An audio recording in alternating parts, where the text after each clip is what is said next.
lovely bunch of coconuts. Diddly-dee-dee. There they are, all standing in a row. Big ones, small ones, some as big as your head.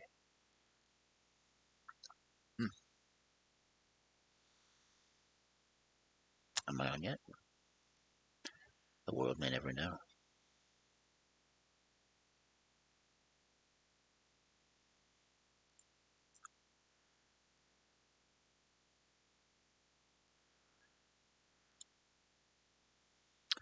Oh, look.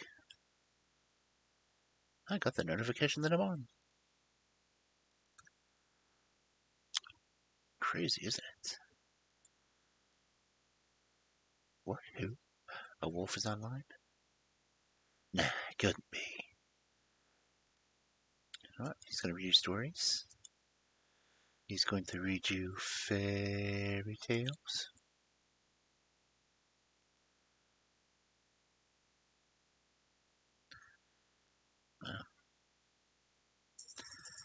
They actually have a weightlifting ad on my stream.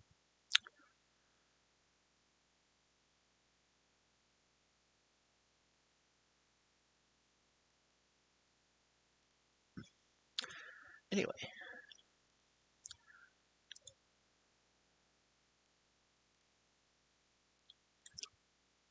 Hello, hello.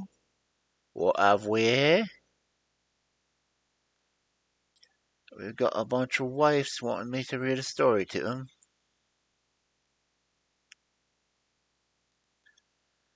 I might be able to read a story too. Maybe 3 or 4. Depends on how long they are.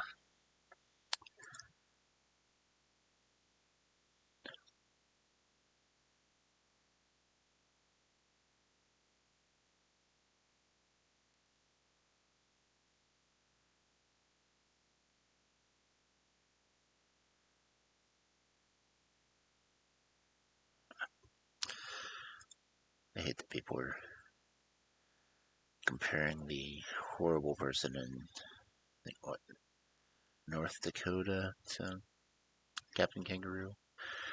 Captain Kangaroo really doesn't deserve that kind of treatment. I mean, he wasn't exactly the best guy, but, still, dude's dead.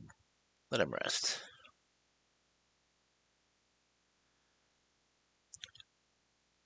Let's see, has Stream Elements said that I'm on yet?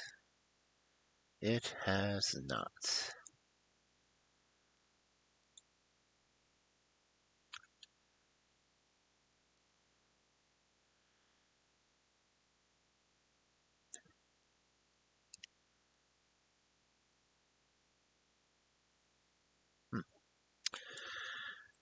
Well then, for those of you who don't know, I'm streaming right now. I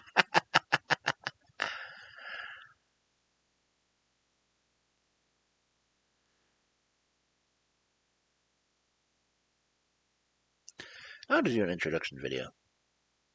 I mean, I don't have intro music or anything else. I could just set it up so my video plays at the beginning. I mean, why not? I could just do another commercial. That'd be interesting, right?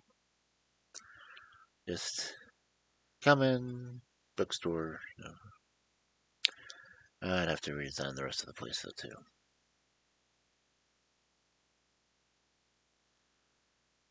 Not that I wouldn't do that, because I do like being a little bit of creative time sometimes. Just a little sometimes. Check to make sure that my... Oh, of course it's not. I have to make sure that my next scene is set up. Oh, there we go. Nice of you to wake up, Stream Elements.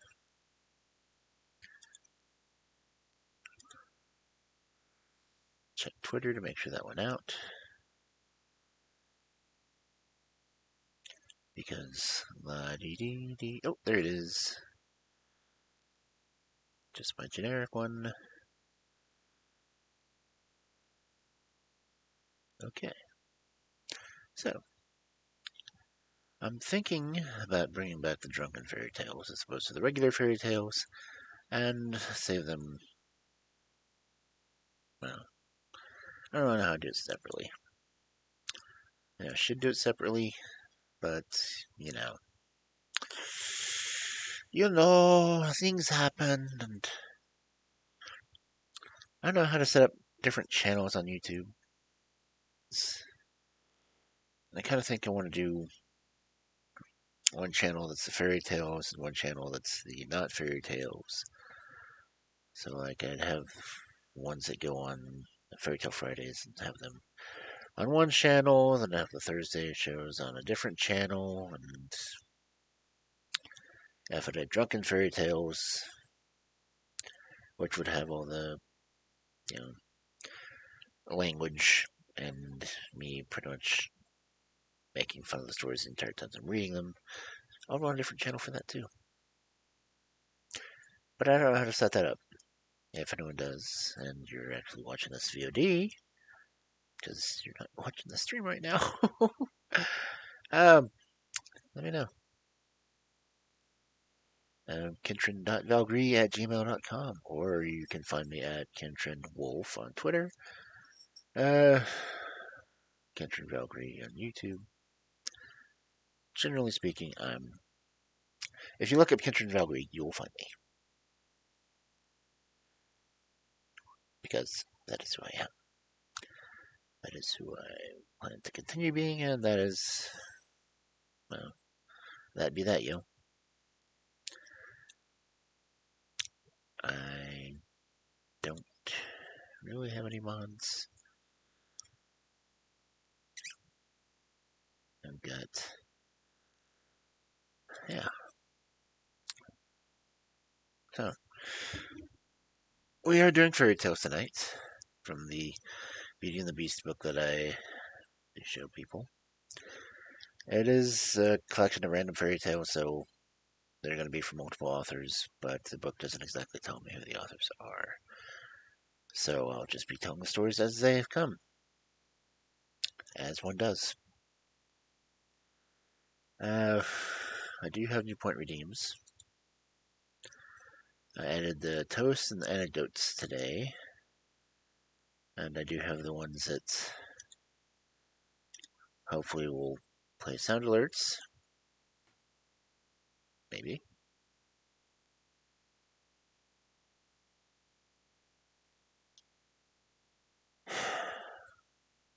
Or not.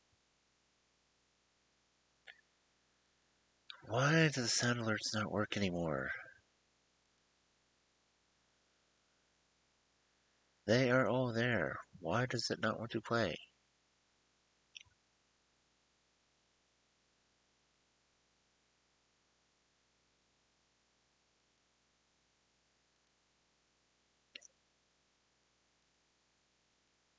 It's just, I don't get it. What is going on with the system that they refuse to play?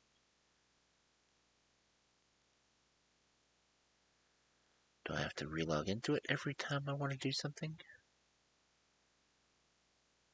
I mean, come on. Let me hear some freaking sound alerts. Anyone?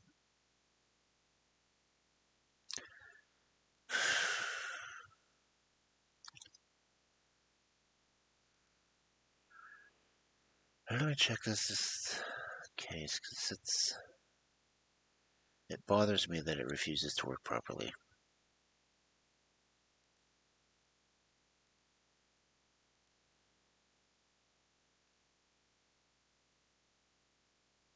Okay. Logged into it.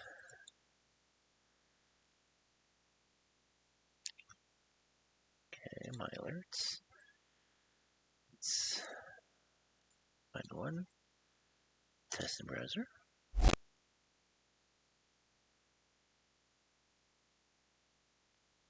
Nothing. I don't get it.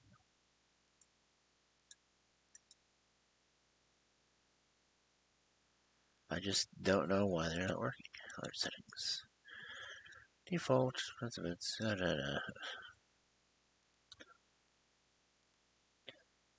I do not know why that just refuses to work.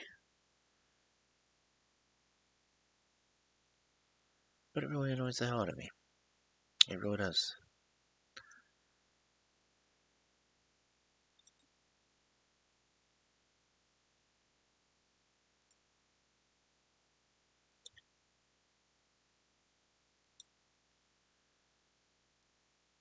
Okay. Try it again. Because I really want these to work, because they're supposed to be one of the fun things about it. It's like, you can try to scare me or interrupt when I'm reading. Why doesn't it work? That worked.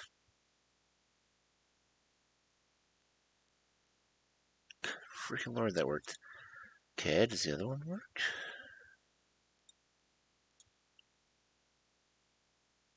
Give me a woo.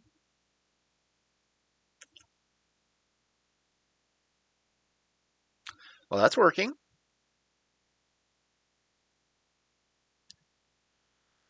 Okay, well.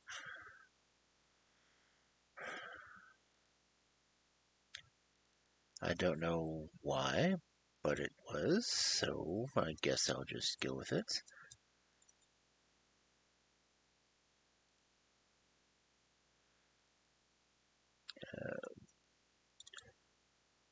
Everything else gonna work on me now?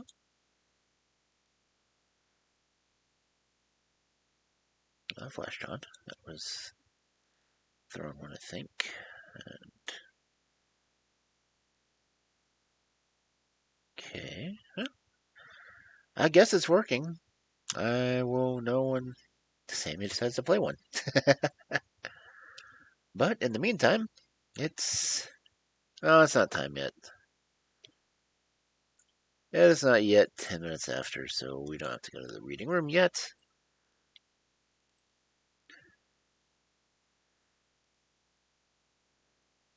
Do I have to just go through and refresh the cache on all these, or what?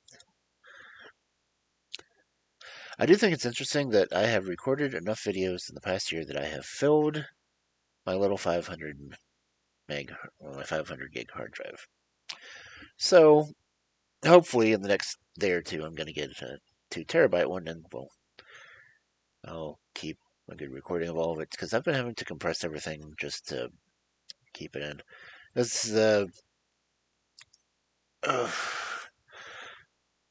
OBS is saving it to an MKV. I'm converting it to MP4 to try to save some space, and well, generally just I'm keeping copies of all of the work that I've done, because just something I learned when I was working on radio. I like keeping records of my stuff. So hopefully I'll get that 2 terabyte hard drive in, and it'll cooperate with me, because lots of computers have been not cooperating with me lately, and I am burdening the hell out of my poor little laptop. My poor little laptop. It's got a decent memory and everything on it, but yeah.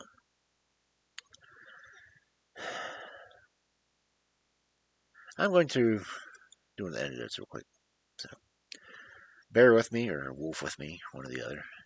I'm going to redeem toast. Okay, all it gives me is a dink, so I'm going to have to figure out a way to get some better tone of how I can tone something out.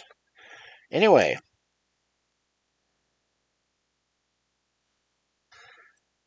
Oh, well, here's a good toast. May we never want for bait when we fish for content.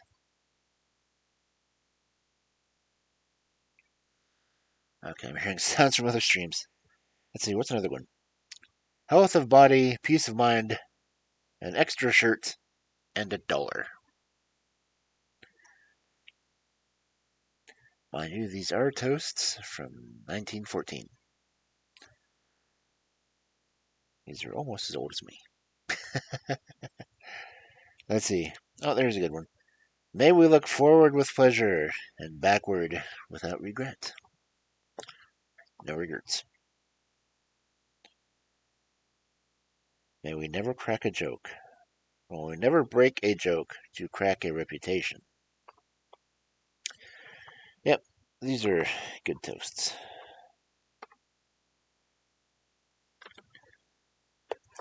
Let's see. I want to do one story ones too, real quick. So I'm going to redeem it because I can.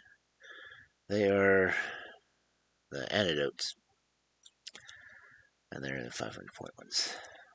Okay, so anecdote.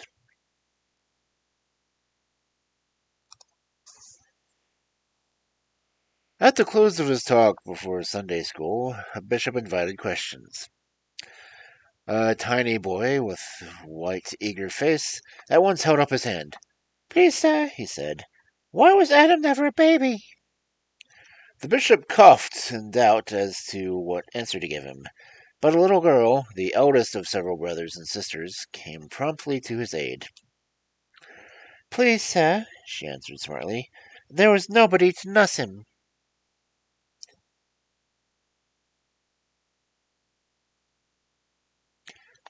Yeah, that's the story. Oh, I'm going to do another one just because. Just because. A little Scotch boy had just returned from a painful interview with a minister, to whom he had said in reply to a question that there were 100 commandments. Meeting another lad on his way to the minister's, he asked, "And if he asks you how many commandments there are, what will you say?" "Say," replied the other boy. "Why, 10, of course." "10," said the first urchin in scorn. "10? You will try him with 10? I tried him with 100, and he wasn't satisfied." Okay, yeah, these are going to be interesting ones. I wonder if there's a way to lessen water damage. Oh, wait. What was that one?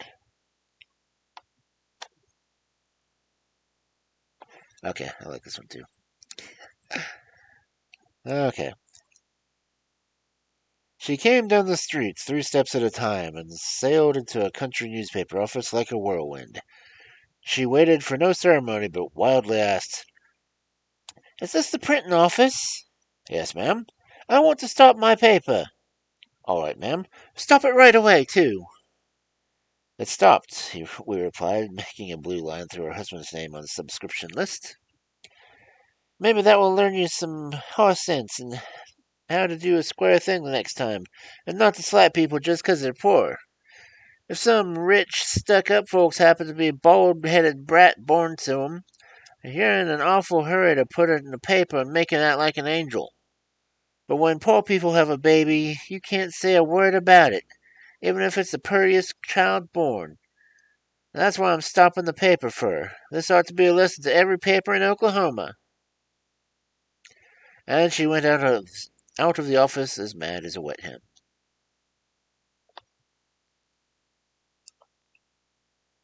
Okay. These short stories are just short stories. But I do love these. These are good ones.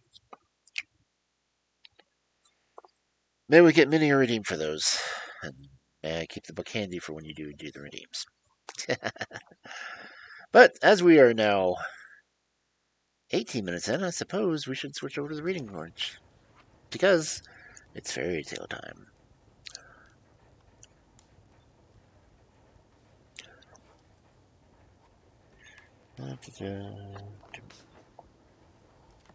And our first wonderful story of the evening is the story of Ciccu.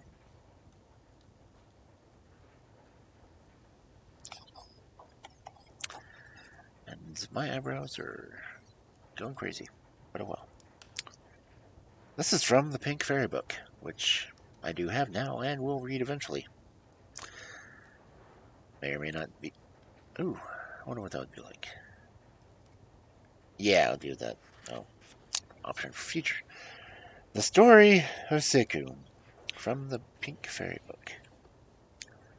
Once upon a time, there lived a man who had 3 sons. The eldest was called Pepe, the second Alphen, and the youngest Ciccu. They were all very poor, and at last things got so bad that they really had not enough to eat.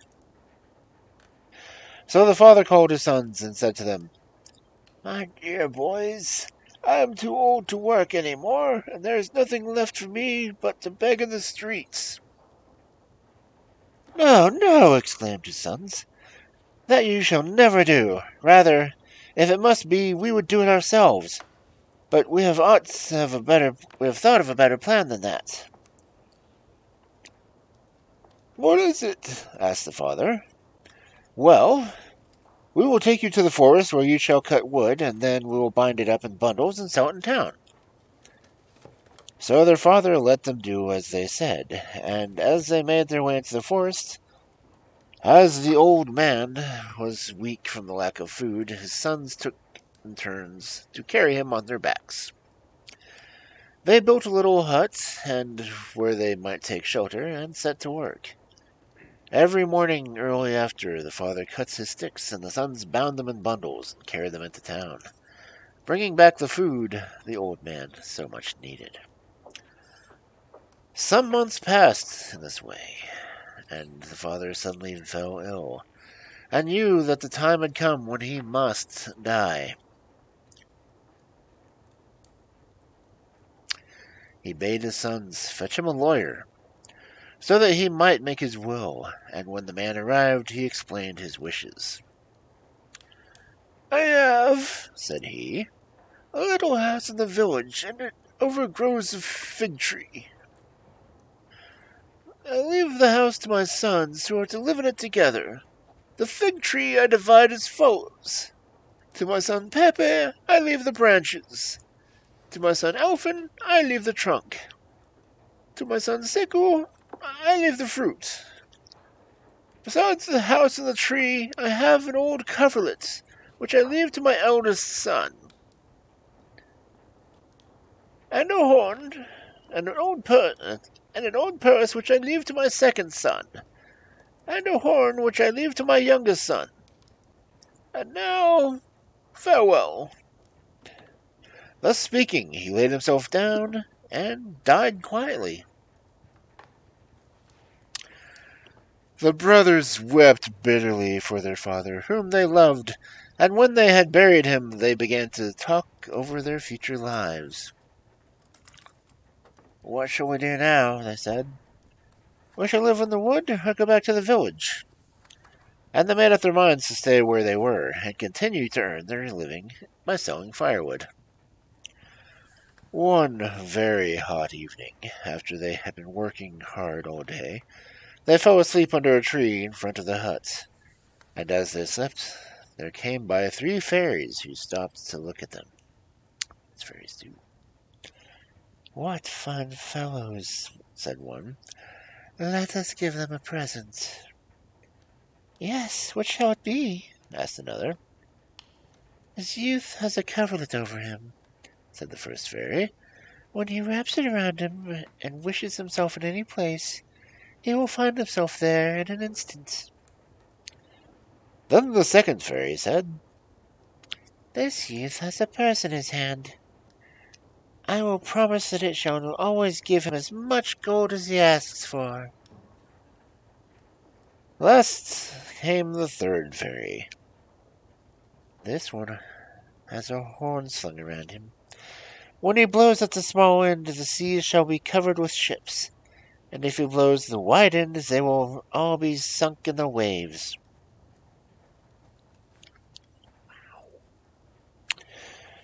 So they vanished, without knowing that Ciccu had been awake and heard all they said. The next day, when they were all cutting wood, he said to his brothers, "The old coverlet and the purse are no use to you.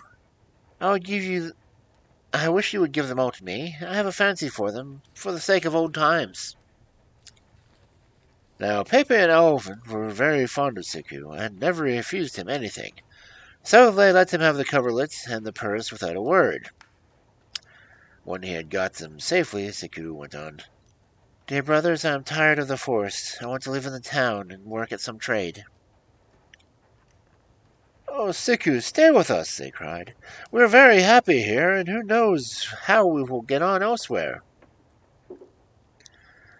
"We can always try," answered Ciccu, "and if times are bad we can come back here and take up woodcutting." So saying, he picked up his bundle of sticks, and his brothers did the same.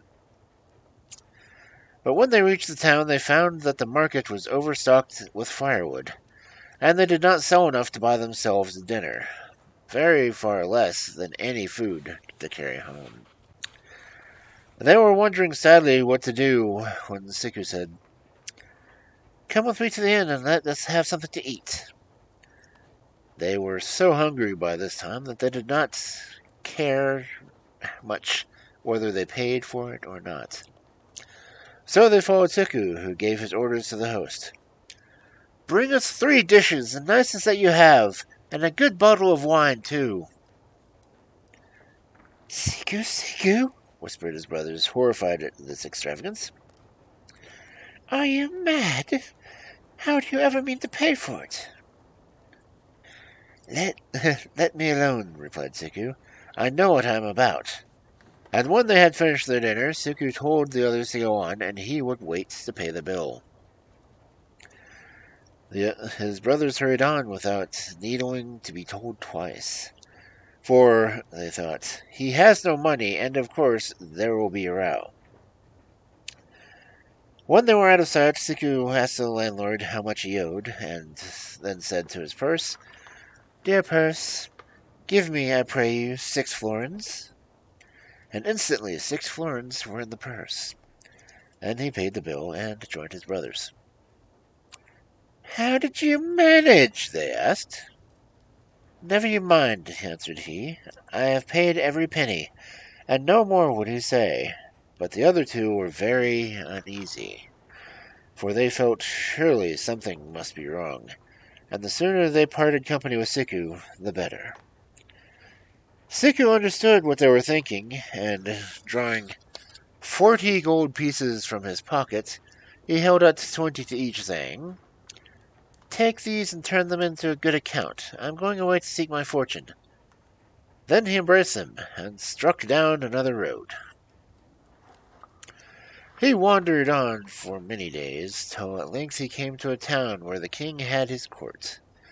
First thing Ciccu did was to order himself some fine clothes, and then buy a grand house, just opposite of the palace.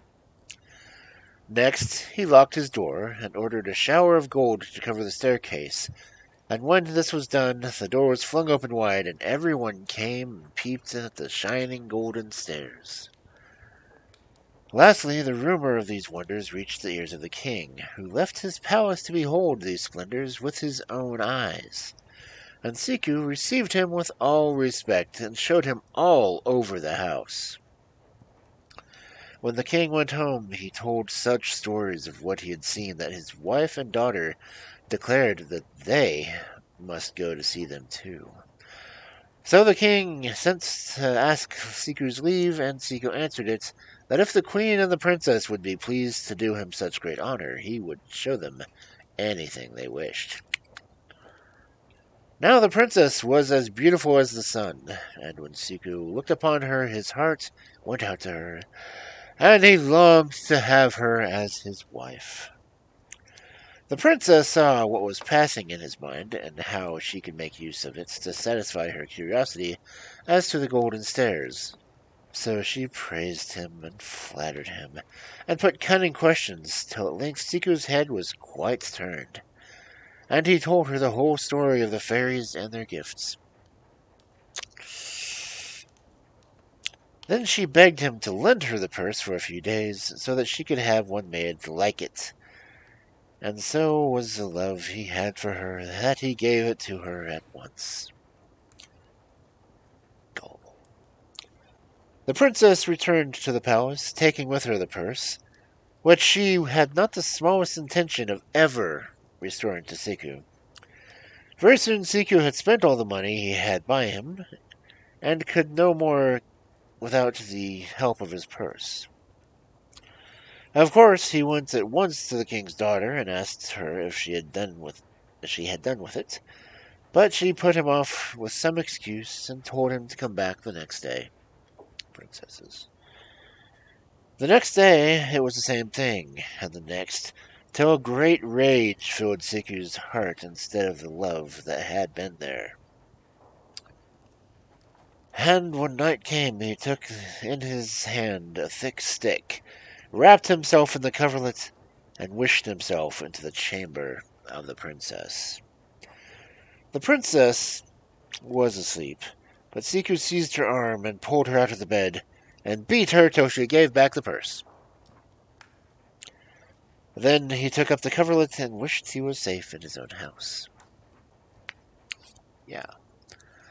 No sooner had he gone than the princess hastened to her father and complained about her sufferings. Then the king rose up in a fury and commanded Ciccu be brought before him. "You richly deserve death," he said, "but I will allow you to live if you will instantly hand over the coverlet, the purse, and the horn." What could Ciccu do? Life was sweet, and he was in the power of the king. So he gave up silently his ill-gotten goods, and was as poor as he was as a boy. While he was wondering how he could live, it suddenly came to him in his mind that this was the season for figs to ripen, and he said to himself, "I will go and see if the tree has borne well." So he set off home, where his brothers still lived, and found them living very uncomfortably, for they had spent all of their money, and did not know how to make any more. However, he was pleased to see the fig tree looked in splendid condition, and was full of fruit. He ran and fetched a basket, and was just feeling for the figs to stop which one of them was ripe, when his brother Pepe called to him, "Stop! The figs, of course, are yours, but the branches they grow on are mine, and I forbid you to touch them." Ciccu did not answer, but a ladder against the tree, and so he could reach the topmost branches, and had his foot almost on the first rung, when he heard the voice of his brother Alphen. "Stop! The trunk belongs to me, and I forbid you to touch it." Bastards. Then they began to quarrel violently, and there seemed no chance they would ever cease, till one of them said, "Let us go before a judge." The others agreed, and when they found a man whom they could trust, Ciccu told him the whole story. "This is my verdict," said the judge. "The figs in truth belong to you, but you cannot pick them without touching both trunk and the branches. Therefore you must give your first basketful to your brother Pepe, and the price of his leave to put your ladder against the tree, and the second basketful to your brother Alphen, for a leaf to shake his boughs. The rest you can keep for yourself." The brothers were contented and returned home, saying one to the other, "We will each send us a basket of figs to the king. Perhaps he will forgive us something in return. If he does, we will divide it faithfully between us." So the best of figs were carefully packed in a basket, and Pepe set out to the castle. On the road he met a little old man who stopped him and said to him, "What have you got there, my fine fellow?" "What is it to you?" was the answer. "Mind your own business." But the old man only repeated his question, and Pepe got rid of him, exclaimed in anger, "Dirt!" "Good," replied the old man. "Dirt, you have said, and dirt let it be." Pepe only tossed his head and went on his way till he got to the castle, where he knocked on the door. "I have a basket of lovely figs for the king," he said to the servants who opened it, "if his majesty will be graciously pleased to accept them with my humble duty." The king loved figs, and ordered Pepe to be admitted to his presence, and a silver dish to be brought on which to put the figs. When Pepe uncovered his basket, sure enough, a layer of beautiful figs met the king's eyes, but underneath there was nothing but dirt. "How dare you play a trick on me?" shrieked the king in a rage. "Take him away and give him 50 lashes." This was done, and Pepe returned home, sore and angry, but determined to say nothing about his adventure. When his brothers asked him what had happened, he only answered, "When we have all three been, I will tell you." A few days after this, a few more figs were ready for plucking, and Elfin in his turn set out to the palace. He had not gone far down the road before he met the old man, who asked him what he had in his baskets. "Horns," answered Elfin shortly. "Good," replied the old man. "Horns you have said, and horns let it be."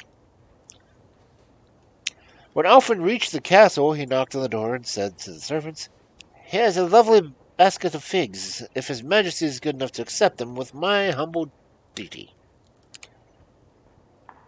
The king commanded that Elfin should be admitted to his presence, and a silver dish be brought on which the figs may be laid. When the basket was uncovered, some beautiful purple figs lay on top. But underneath there was nothing but horns. Then the king was beside himself with passion, and screamed out, "Is this a plot to mock me? Take him away and give him 150 lashes!" So Elfin went sadly home, but would not tell anything of his ventures, only saying grimly, "Now it's Ciccu's turn." Ciccu had to wait a little before he gathered the last figs from the tree, and these were not nearly so good as the first set. However, he plucked them, as they had agreed, and set out to the king's palace. The old man was still on the road, and came up to Ciccu. "What have you got in the basket?" "Figs for the king," answered he. "Let me have a peep." And Ciccu lifted the lid. "Oh, do give me one. I'm so fond of figs," begged the little man. "I'm afraid if I do, the whole show," replied Ciccu. But he was very good-natured, and gave him one. The old man ate it greedily, and kept the stalk in his hand, and then asked for another, and another, and another, till he had eaten half the basketful. "But there are not enough left to take to the king," murmured Ciccu. "Don't be anxious," said the old man, throwing the stalks back into the basket. "Just go out and carry the basket to the castle, and it will bring you luck." Ciccu did not much like it. However, he went on his way, and with a trembling heart rang the castle bell. "Here are some lovely figs for the king," he said, "if his majesty will graciously accept them with my humble duty." When the king was told there was another man with a basket of figs, he cried out, "Oh, have him in, have him in. I suppose it is a wager." But Ciccu uncovered the basket, and there lay a pile of beautiful, ripe figs. And the king was delighted, and emptied them himself on the silver dish, and gave 5 florins to Ciccu, and offered besides to take him into his service. Ciccu accepted gratefully, but he said he must return home and give the 5 florins to his brothers. When he got home, Pepe spoke. "Now we'll see what we each got for the king. I received myself from him 50 lashes." "And I 150, added Elfin. "And I have 5 florins and some sweets, which we can divide between you two, for the king has taken me into his service." And Ciccu went back to the court and served the king, and the king loved him. But the other 2 brothers heard that Ciccu had become quite an important person, and they grew envious. And they thought they could put him down to shame. At last they came to the king and said to him, "O king, your palace is beautiful indeed, but to be worthy of you it lacks one thing, the sword of the man-eater." "How can I get it?" asked the king. "Oh, Ciccu can get it for you. Ask him." So the king sent for Ciccu and said to him, "Ciccu, you must pay any price to manage to get the sword of the man-eater." Ciccu was very much surprised at this sudden command, and he walked thoughtfully away to the stables and began to stroke his favorite horse, saying to himself, "Ah, my pet, we must bid each other goodbye, for the king has sent me away to get the sword of the man-eater." Oh, here she comes. Now, this horse was not like other horses, for it was a talking horse, as they are, and knew a great deal about many things. So he answered, "Fear nothing, and do as I tell you. Beg the king to give you 50 gold pieces and leave to ride me, and the rest will be easy." Ciccu believed what the horse said, and prayed the king to grant him what he asked. Then the two friends set out, but the horse chose what roads he pleased and directed Ciccu in everything. It took them many days' hard riding before they reached the country where the man-eater lived. And then the horse told Ciccu to stop a group of old women who were coming chattering through the wood, and offer them each a shilling if they would collect a number of mosquitoes and tie them into a bag. When the bag was full, Ciccu put it on the shoulder and stole into the house of the man-eater, who had gone to look for his dinner, and then let them all out in his bedroom. He hid himself carefully under the bed and waited. The man-eater came in late, very tired with its long walk, and flung himself on the bed, placing his sword with its shining blade by his side. Scarcely had he laid down than the mosquitoes began to buzz about and bite him, and he rolled from side to side trying to catch them, but he never could do it, though they always seemed to be close to his nose. He was so busy over the mosquitoes that he did not hear Ciccu steal softly out, or see him catch up the sword. But the horse heard and stood ready at the door, and as Ciccu came flying down the stairs and jumped on his back, he sped away like the wind and never stopped till they arrived at the king's palace. The king had suffered much pain in his absence, thinking that if the man-eater ate Ciccu, it would all be his fault. Duh.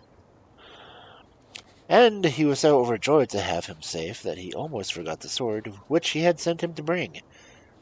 But the two brothers did not love Ciccu any better because he had succeeded when they had hoped he would have failed and been eaten. And one day they spoke to the king. "It is all very well for Ciccu to have gotten possession of the sword, but it would have been far more to your majesty's honor if he had captured the man-eater himself."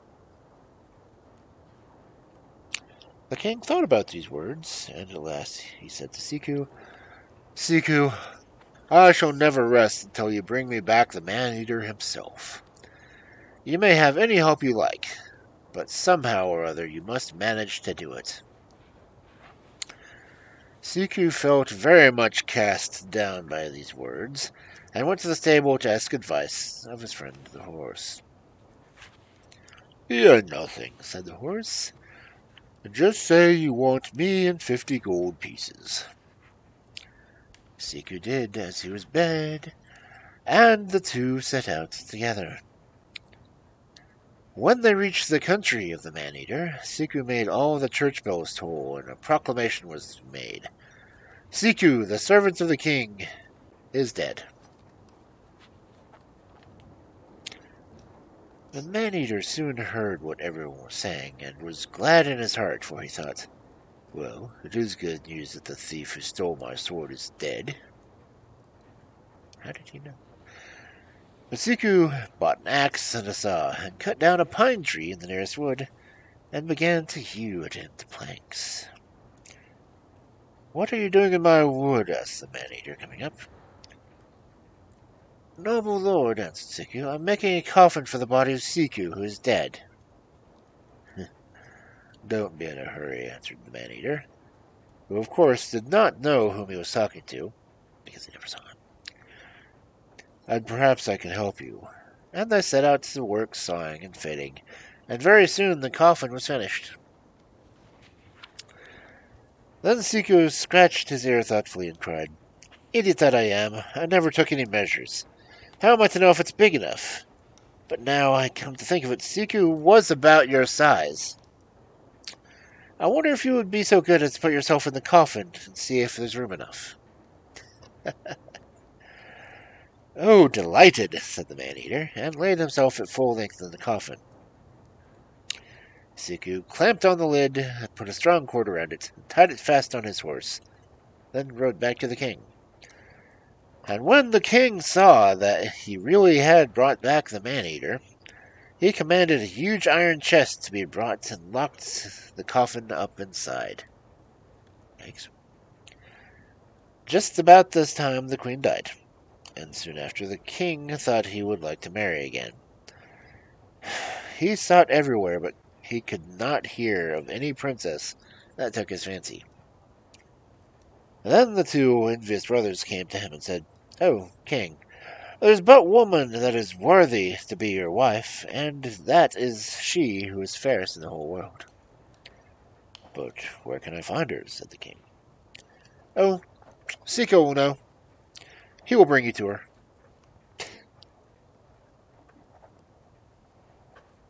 Now the king had got so used to depending on Ciccu that he really believed he could do everything. So he sent for him and said, Ciccu, within 8 days I need you to bring me the fairest in the whole world. I will have you hewn into 1,000 pieces. Damn. This mission seemed to Ciccu 100 times worse than any of the others, and with tears in his eyes he took his way to the stables. Cheer up, laughed his horse. Tell the king that you must have some bread and honey, and a purse of gold. Leave you the rest to me. Ciccu did as he was bid, and they started at a gallop. After they had ridden some way, they saw a swarm of bees lying on the ground, so hungry and weak that they were unable to fly. Get down and give those poor things some honey, said the horse, and Ciccu dismounted. And by they came to a stream, on the bank of which was a fish, flapping feebly about in his efforts to reach the water. Jump down and throw the fish in the water. It will be useful to us. And Ciccu did so. Farther along the hillside they saw an eagle whose leg was caught in a snare. There they saw. Go and free that eagle from the snare. It will be useful to us. And in a moment the eagle was soaring up in the sky. At length they came to the castle where the fairest in the world lived with her parents. Then said the horse, You must get down and sit upon a stone, for I must enter the castle alone. Directly you will see me come tearing with the princess on my back. Jump up behind and hold her fast so that she does not escape you. If you fail to do this, we are both lost. Ciccu seated himself on a stone, and the horse went into the courtyard of the castle, where he began to trot around in a graceful and elegant manner. Soon after, a crowd collected, first to watch him and then to pat him, and the king and the queen and the princess came with the rest. The eyes of the fairest in the world brightened as she looked, and she sprang upon the horse's saddle, crying, Oh, I really must ride him a little. But the horse made one bound forward, and the princess was forced to hold tight by his mane, lest she would fall off. And as they dashed past the stone where Ciccu was waiting for them, he swung himself up and held her around the waist. As he put his arms around her waist, the fairest in the world unwound the veil from her head and cast it to the ground. And then she drew a ring from her finger and flung it into the stream. But she said nothing, and they rode on fast. The king of Ciccu's country was watching for them from the top of a tower, and when he saw in the distance a cloud of dust, He ran down to the steps so to be ready to receive them. Bowing low before the fairest in the world, he spoke. "Noble lady, will you do me the honor to become my wife?" Royals. But she answered, "That can only be when Ciccu brings me the veil that I let fall from the way here." The king turned to Ciccu and said, "Ciccu, if you do not find the veil at once, you will lose your head." Demanding. Ciccu, who by this time had hoped for a little peace, felt his heart sink at this fresh errand, and he went to the stable to complain to the faithful horse. "It will all be all right," answered the horse, when he heard of his tale. "Just take enough food for the day for both of us, and we will be back." They rode back all the way they had come until they reached the place where they found the eagle caught in the snare. Then the horse bade Ciccu to call 3 times on the king of the birds, and when he replied, to beg him to fetch the veil which the fairest in the world had let fall. "Wait a moment," answered the voice that seemed to come from somewhere very up high indeed.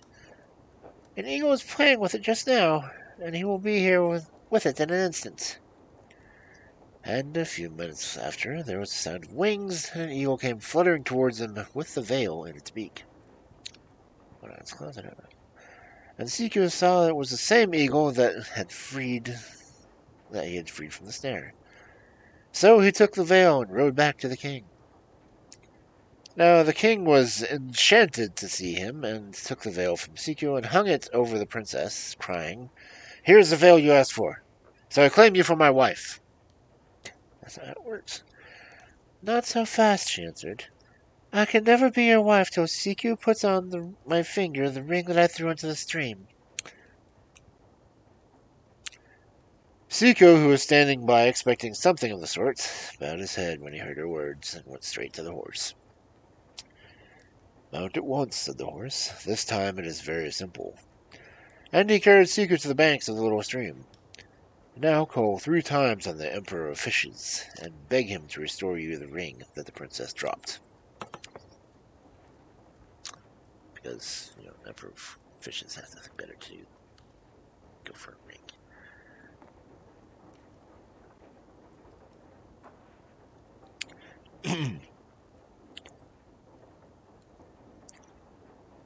Ciccu did as the horse told him, and a voice was heard in answer that seemed to come from a very long way off.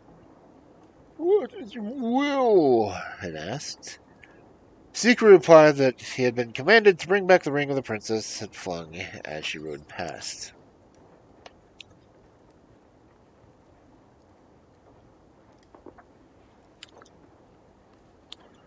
"A fish is playing with it just now," replied the voice. "However, you shall have it without delay." And, sure enough, very soon a little fish was seen rising to the surface of the water with a lost ring in its mouth. And Ciccu knew him to be the fish he had saved from death, and he took the ring and rode back to the king. "That is not enough," exclaimed the princess when she saw the ring.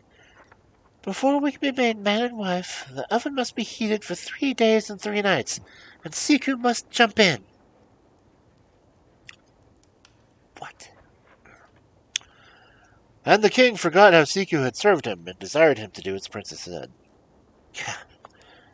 This time Ciccu felt that no escape was possible, and went to the horse and laid his hand on his neck. "It is indeed goodbye. There is no way I can get helped out of this one, even from you."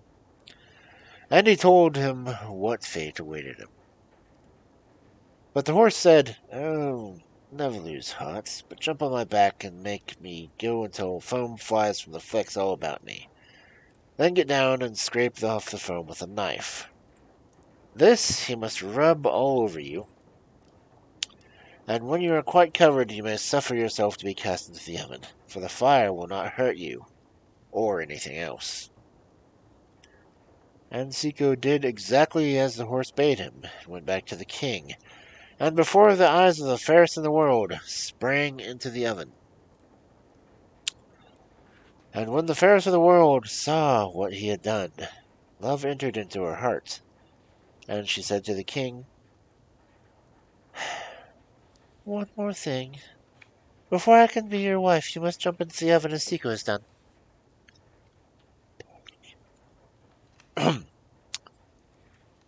"Willingly," replied the king, stooping over the oven.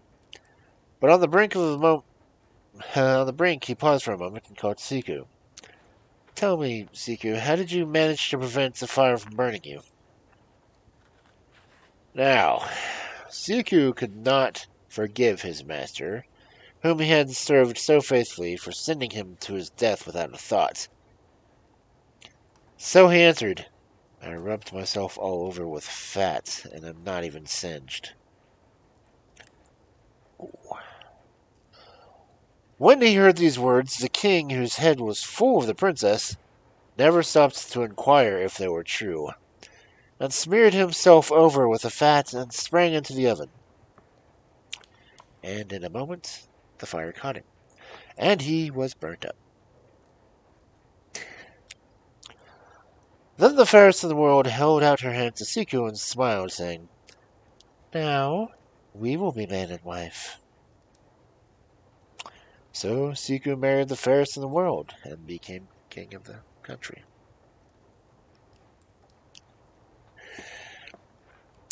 That's just wrong on so many levels. I mean, wow. Just wow. That's worthy of that's worthy of an Owen Williams one. Owen Wilson one. Wow. Wow. Oh well. Okay. Our second story. The Story of the Queen of the Flowery Isles. From the Grey Fairy book. There once lived a queen who ruled over the Flowery Isles, whose husband, to her extreme grief, died a few years after their marriage. On being left a widow, she devoted herself almost entirely to the education of the two charming princesses, her only children. The elder of them was so lovely that as she grew up, her mother greatly feared that she would excite the jealousy of the queen of all the isles, who prided herself on being the most beautiful woman in the world, and insisted on all rivals bowing before her charms. In order to better gratify her vanity, she had urged the king, her husband, to make war on all the surrounding islands, and as her greatest wish was to please her, the only conditions he imposed on the newly conquered country was that each princess of every royal house should attend his court as soon as she was 15 years old, and to do homage to the transcendent beauty of his queen. The Queen of the Flowery Isles was well aware of this law, and was fully determined to present her daughter to the proud queen as soon as her 15th birthday was past. The queen herself had heard rumor of the young princess's great beauty, and awaited her visit with some anxiety, which soon developed into jealousy. For when the interview took place, it was impossible not to be dazzled by such radiant charms, as she was obliged to admit that she had never beheld someone so exquisitely lovely. Of course, she thought in her own mind, excepting myself, for nothing could have made her believe it possible that anyone could eclipse her. But the outspoken admiration of the entire court soon undeceived her, and made her so angry that she pretended illness and retired to her own room, as to avoid witnessing the princess's triumph. She also sent word to the Queen of the Flowery Isles that she was so very sorry to not be well enough to see her again, and advised her to return to her own states with the princess, her daughter. Go away. This message was entrusted to one of the great ladies of the court, who was an old friend of the Queen of the Flowery Isles, and who advised her not to take the formal leave, but to go home as fast as she could. The Queen was not slow to take the hint, and lost no time in obeying it, being well aware of the magic powers of the incensed Queen, and warned her daughter that she has threatened by some great danger if she left the palace for any reason whatsoever during the next 6 months. The princess promised obedience, and no pains were spared to make the time pass pleasantly for her. 6 months were nearly at an end, and on the very last day a splendid fete was to take place in the lovely meadow quite near the palace. The princess, who had been able to watch all the preparation from a window, implored her mother to let her go as far as the meadow, and the queen, thinking all risks must be over, consented and promised to take her there herself. The whole court was delighted to see their much-loved princess at liberty, and everyone set off in high glee to join in the fete. The princess, overjoyed at being once more in the open air, was taking a little in advance of her party, when suddenly the earth swallowed, opened up her feet, and closed again, swallowing her up. The queen fainted away in terror, and the younger princess burst into a flood of tears and could hardly be dragged away from the fatal spot, whilst the court was overwhelmed with horror at the great calamity. Orders were given to bore the earth to a great depth, but in vain. Not a trace of the vanished princess could be found. She sank right through the earth and found herself in a desert place, with nothing but rocks and trees, and no sign of any human being. The only living creature she saw was a pretty little dog, who ran up to her and at once began to caress her. She took him in her arms, and after playing with him for a little, she put him down. When he started to run off in front of her, she looking around from time to time as though begging her to follow.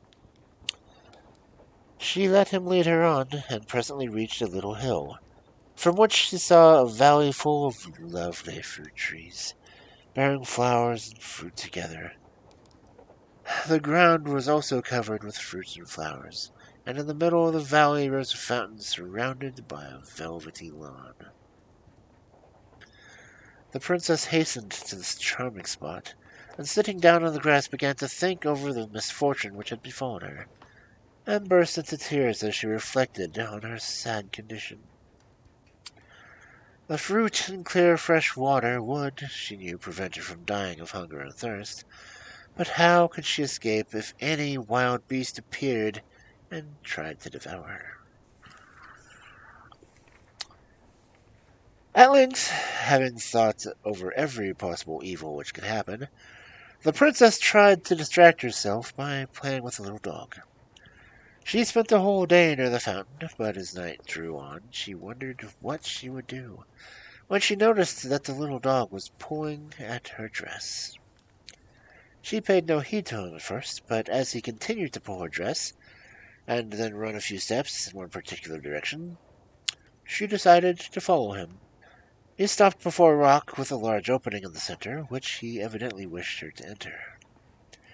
The princess did so, and discovered a large and beautiful cave, lit up by the brilliancy of stones with which it was lined, and a little couch covered with soft moss in the corner.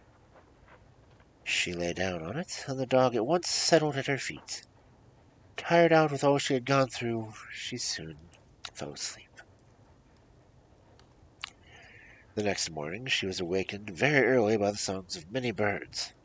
The little dog woke up too, and sprang around her in the most caressing manner.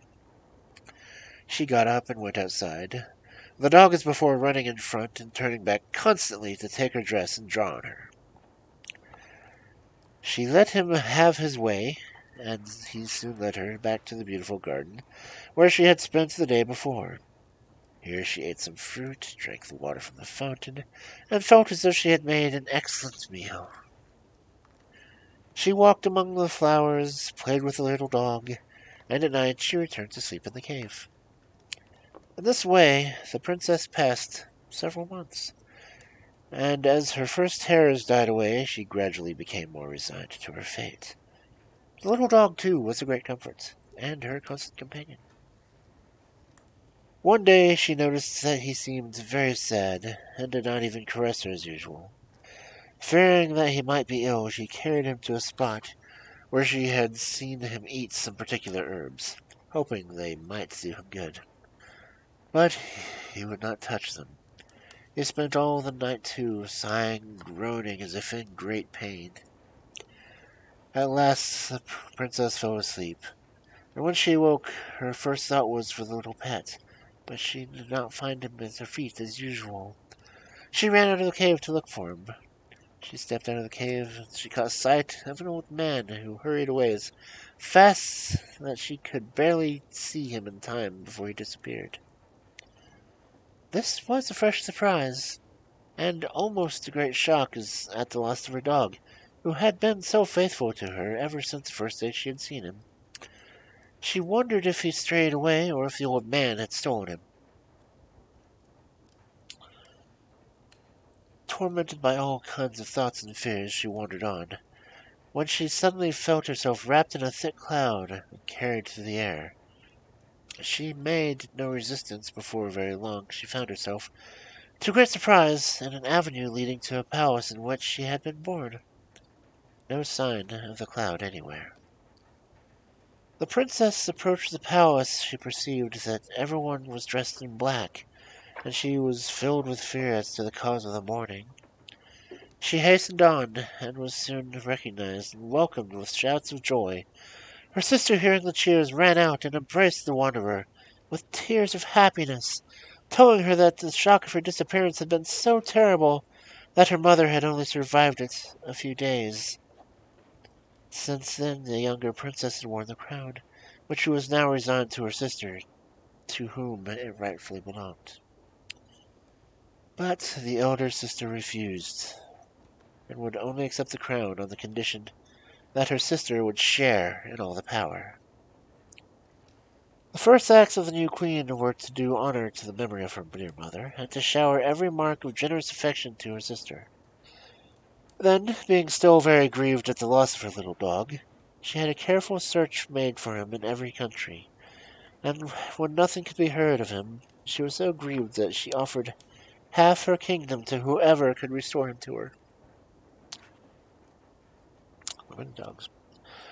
Many gentlemen of the court, tempted by such a thought of reward, set off in all directions in search of the dog, but all returned empty-handed to the queen, who, in despair, announced that since life was unbearable without her little dog, she would give her hand in marriage to the man who brought him back.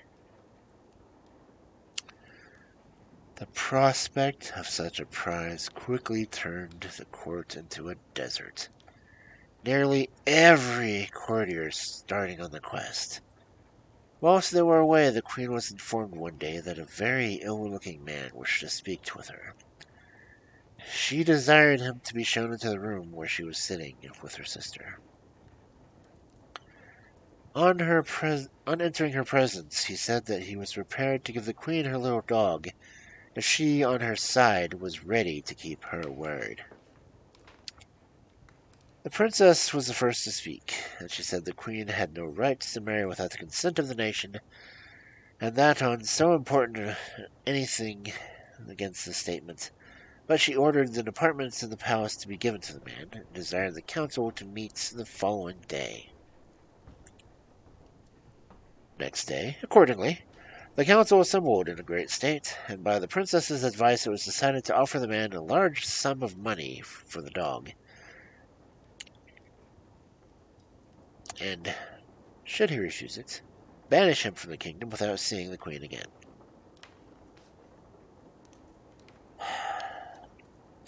The man refused the price offered and left the hall.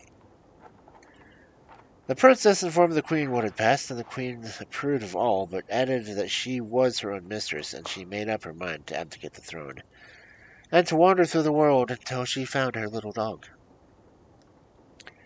The princess was much alarmed by this resolution, and implored the queen to change her mind. Whilst they were discussing the subject, one of the chamberlains appeared to inform the queen that the bay was covered with ships.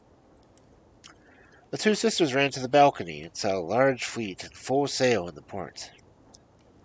In a little time they came to the conclusion that the ships must come from a friendly nation, and every vessel was decked in gay flags, streamers, and pennons, and the way was led with a small ship flying a great white flag of peace. The queen sent a special messenger to the harbor, and was soon informed that the fleet belonged to the Prince of the Emerald Isles, who begged leave to land in her kingdom, and to present his humble respects to her. The queen at once sent for some of her dignitaries to receive the prince and bid him welcome. She waited him seated on her throne, but rose on his appearance, and went a few steps to meet him, then begged him to be seated, and for about an hour kept him in close conversation. The prince was then conducted to a splendid suite of apartments, and then the next day he asked for a private audience. He was admitted to the queen's own sitting room, and where she was sitting alone with her sister. After the first greetings, the prince informed the queen that he had some strange things to tell her, which she only would know to be true. "Madam," he said, "I am the neighbor of the Queen of all the Isles, and some small isthmus connected some part of the states of hers. One day, when hunting a stag, I had the misfortune to meet her, and not recognizing her, I did not stop to salute her with all the proper ceremony. You, madam, know better than anyone how vengeful she is, and that she is also a mistress of magic. I learned both facts at my cost. The ground opened under my feet, and I soon found myself in a far distant region transformed into a little dog, under which shape I may have had the honor of meeting your majesty. After 6 months, the queen's vengeance not yet satisfied, she further changed me into a hideous old man. And in this form I was so afraid of being unpleasant in your eyes, madam, that I hid myself in the depths of the woods, where I spent 3 months more. At the end of this time I was fortunate as to meet a benevolent fairy who delivered me to this proud queen's power, and told me of your adventures and where to find you. I now come to offer you a heart which has been entirely yours, madam, since we first met in the desert." A few days later, a herald was sent to their kingdom to proclaim the joyful news of the marriage of the Queen of the Flowery Isles to the young prince. They lived happily for many years and ruled their people well. As for the bad queen, whose vanity and jealousy had caused so much mischief, the fairies took away all her power as a punishment. Bravo, fairies. And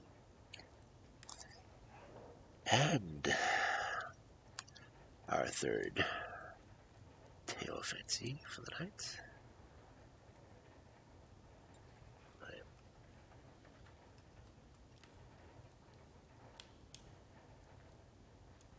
I am Pokemon again.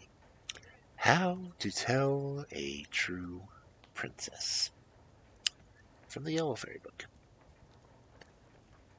There was once upon a time a prince who wanted to marry a princess, but she must be a true princess. So he traveled through the whole world to find one. But there was always something against each. There were plenty of princesses, but he could not find one if he could find out if they were true princesses. In every case, there was some little defect which showed the genuine article was not yet found. So he came home again in very low spirits, and he wanted very much to have a true princess. One night there was a dreadful storm. It thundered and lightened, and the rain streamed down in torrents. It was frightful. There was a knocking heard at the palace gate, and the old king went to open it. there stood a princess outside the gate. But oh, and what a sad plight was the rain and the storm. The water was running down her hair and her dress to the points of her shoes, and out of the heels again. And yet, she said she was a true princess. Well, we shall soon find that out, thought the old queen. But she said nothing, and went into the sleeping room, took off all the bedclothes, and laid a pea upon the bottom of the bed. Then she put 20 mattresses on top of the pea, and 20 eider-down quilts on top of the mattresses. And this was the bed in which the princess had to sleep. The next morning she asked how the princess had slept.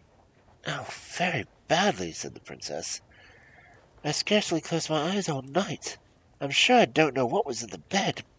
I lay on something so hard that my whole body is black and blue. How dreadful! Now they perceived that she was a true princess, because she had felt the pea through 20 mattresses and the 20 eider-down quilts. No one but a true princess could be so sensitive. So the prince married her, for now he knew that at last he had hold of a true princess. And the pea was put into the Royal Museum, where it can still be seen if, no one has stolen it. Now, this is a true story.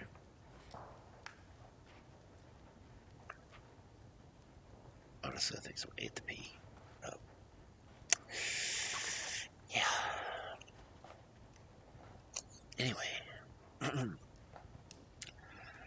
the next story from the Violet Fairy book. The Princess Who Was Hidden Underground. Once there was a king who had great riches, which, when he died, he divided among his 3 sons. The eldest 2 lived in these rioting, feasting, and thus wasted and squandered their father's wealth till nothing remained, and they found themselves in want and misery. The youngest of the 3 sons, on the contrary, made good use of his portion. He married a wife, and soon they had a beautiful daughter, whom, when she was grown up, he caused a great palace to be built underground. Then he killed the architect who built it. Next he shut his daughter inside, and then sent heralds all over the world to make known that he who could find the king's daughter should have her as a wife. If he were not capable of finding her, then he must die. Wow. Many young men sought to discover her, but all perished at the attempt. After many had met their deaths thus, there came a man, beautiful to behold, and as clever as he was beautiful, who had a great desire for the enterprise. When he went to a herdsman, he begged him to hide him in a sheepskin, which had a golden fleece, and in this disguise to take him to the king. The shepherd let himself be persuaded to do so, and took the skin having a golden fleece, sewed the young man in it, putting in also food and drink, and also brought him before the king. When the latter saw the golden lamb, he asked the herd, "Will you sell me this lamb?" But the herd answered, "Oh, no, king, I will not sell it. But if you find pleasure within, I will be willing to oblige you, and I will lend it to you, free of charge, for 3 days. After that, you must bring it back to me." The king agreed to do this, and he arose and took the lamb to his daughter. When he had led it to the palace, and through many rooms, and came to a shut door, and when he opened Satara Matara of the earth, and the door opened itself. After that he went through many more rooms, and again came to a closed door. The king again called out, "Open Satara Matara of the earth." And the door opened like the other, and they came into an apartment where the princess dwelt. The floor, the walls, the roof of which were all silver. When the king had embraced the princess, he gave her the lamb to her great joy. She stroked it, caressed it, and played with it. After a while the lamb got loose, which, when the princess saw, she said, "See, father, the lamb is free." But the king answered, "It is only a lamb. Why should it not be free?" And then he left the lamb with the princess and went his way. In the night, however, the young man threw off the skin, and when the princess saw how beautiful he was, she fell in love with him, and asked him, "Why did you come here disguised in the sheepskin like that?" Then he answered, "When I saw how many people sought you and could not find you, and lost their lives in doing so, I invented this trick, and so I can come safely to you." The princess exclaimed, "You have done well to do so, but you must know your wager is not yet won, for my father will change me and my maidens into ducks, and will ask you which of these ducks is a princess. Then I will turn my head, and with my bill clean my wings so that you will know me." When they spent 3 days together, chatting and caressing one another, the herd came back to the king and demanded his lamb. The king went to his daughter to bring it away, which troubled the princess very much, for she said they had played so nicely together.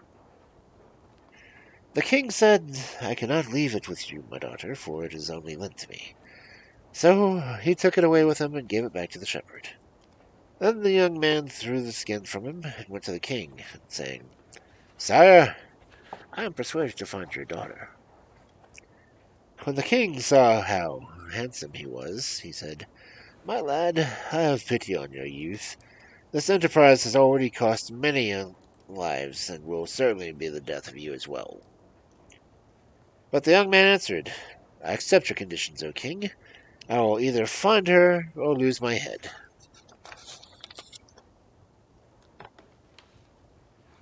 Thereupon he went before the king, who followed him, till they came to a great door. Then the young man said to the king, "Speak the words, that it may open." And the king answered, "What are their words? Shall I say something like, 'Shut, shut, shut'?" "No," he said, "say, 'Open, Sarta Marta of the earth.'" When the king said so, the door opened itself, and they went in, while the king gnawed his mustache in anger. Wow, I've done that before. When they came to the second door, where the same thing happened as the first, and they went in and found the princess. Then spoke the king and said, "Truly, you have found the princess. Now I will turn her as well as her maidens into ducks, and if you can guess which of these ducks is my daughter, then you shall have her to wife." Immediately the king changed all the maidens into ducks, and he drove them before the young man, and said, "Now, show me which one is my daughter." Because he forgot himself. The princess, according to their understanding, began to clean her wings with her bill, and the lad said, "She who cleans her wings is the princess." Now the king could do nothing more but give her to the young man's wife, and they lived happily together in great joy and happiness. As one does.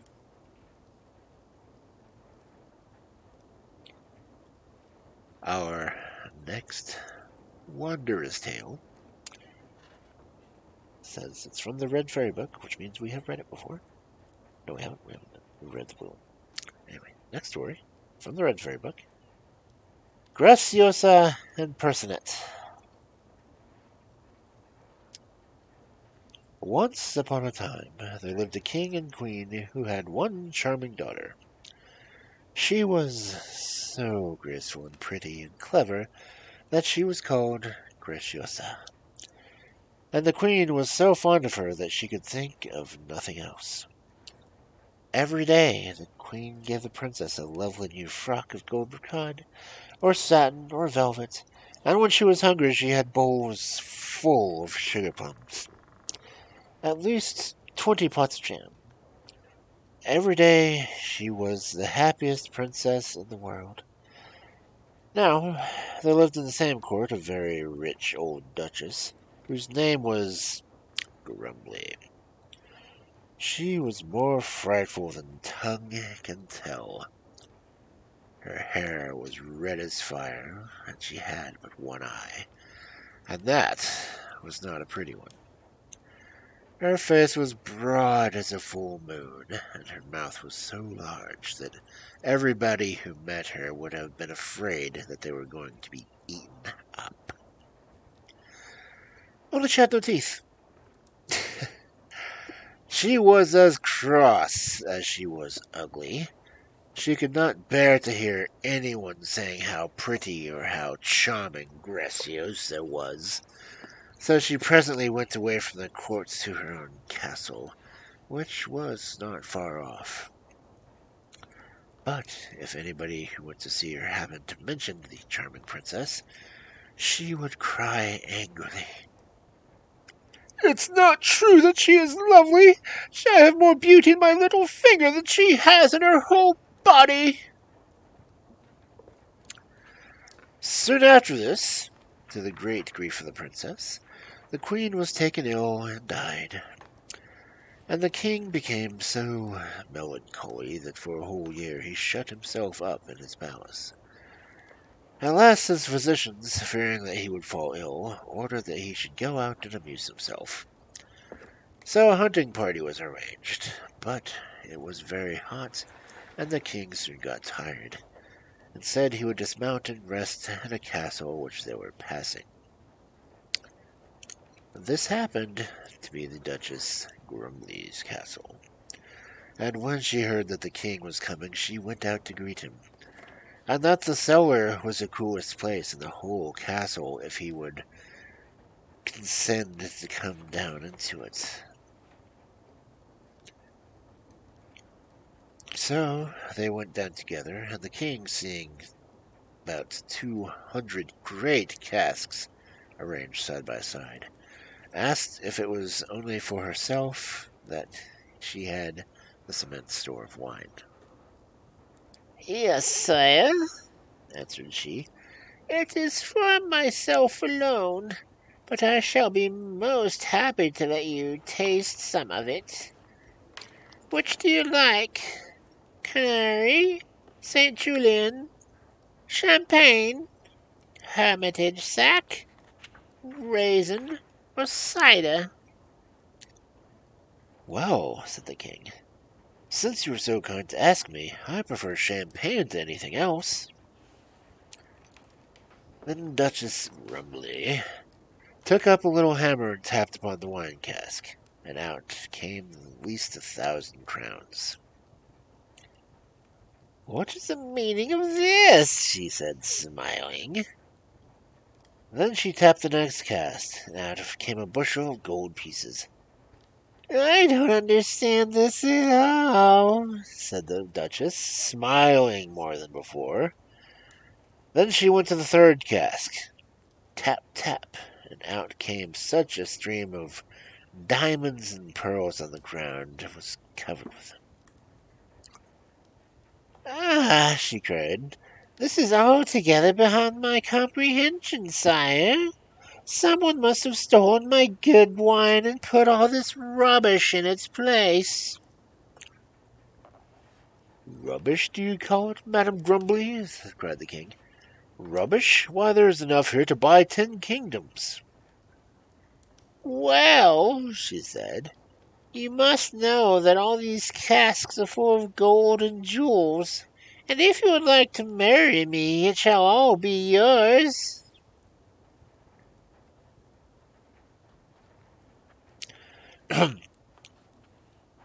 Now the king loved money more than anything else in the world, so he cried joyfully, "Marry you with all my heart, tomorrow if you like." "But I make one condition," said the Duchess. "I must entirely control of your daughter to do as I please with her." Not creepy at all. Oh, certainly, you will have your own way. Let us shake hands upon the bargain, said the king. Ow.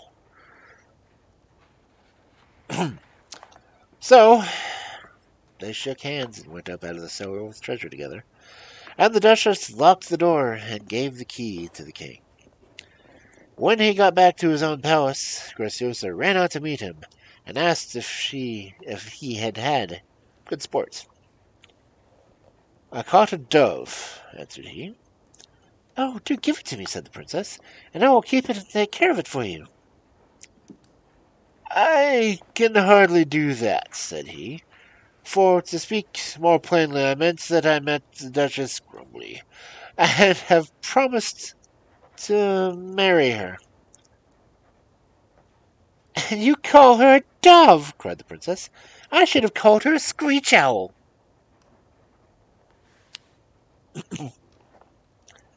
Hold your tongue, said the king very crossly. I intend you to behave prettily to her. Now go and make yourself fit to be seen, as I am going to take you to visit her. So the princess went very sorrowfully to her own room, and her nurse, seeing her tears, asked her what was vexing her. Alas, who would not be vexed, answered she, for the king intends to marry again, and he has chosen for his new bride my enemy, the hideous Duchess Grumbly. Oh, well, answered the nurse, you must remember that you are a princess and are expected to set a good example in making the best of whatever happens. You must promise me not to let the Duchess see how much you dislike her. At first the princess could not promise, but the nurse showed her so many good reasons for it that in the end she agreed to be amiable to her stepmother. Then the nurse dressed her in a robe of pale green and gold brocade, and combed out her long fair hair till it floated around her like a golden mantle, and put on her a crown of roses and jasmine with emerald leaves. When she was ready, nobody could have been prettier, but she still could not help looking sad. Meanwhile, Duchess Grumbly was also occupied in attiring herself. She had one shoe heel made an inch or so higher than the other, that she might not limp so much, but in a cunning way made a glass eye that's put in place of the one she had lost. She dyed her red hair black and painted her face. Then she put on a gorgeous robe of lilac satin lined with blue, and a yellow petticoat trimmed with violet ribbons. And because she had heard the queen always rode to her new dominions, she ordered a horse to be made ready for her to ride. While Graciosa was waiting on the king, he should be ready to set out, she went down all alone to the garden and into the little wood, where she had sat down upon a mossy bank and began to think. And her thoughts were so doleful that very soon she began to cry. And she cried and forgot all about going back to the palace until she suddenly saw a handsome page standing before her. He was dressed in green, and the cap which he held in his hand was adorned with white plumes. When Graciosa looked at him, he knelt down on one knee and said to her, Princess, the king awaits you. The princess was surprised, and, if truth be told, very much delighted at the appearance of the charming page, whom she could not remember to have seen before. Thinking he might belong to the household of the Duchess, she said, How long have you been one of the king's pages? I am not in the service of the king, madam, he answered, but in yours. In mine, said the princess in great surprise. Then how is it that I have never seen you before?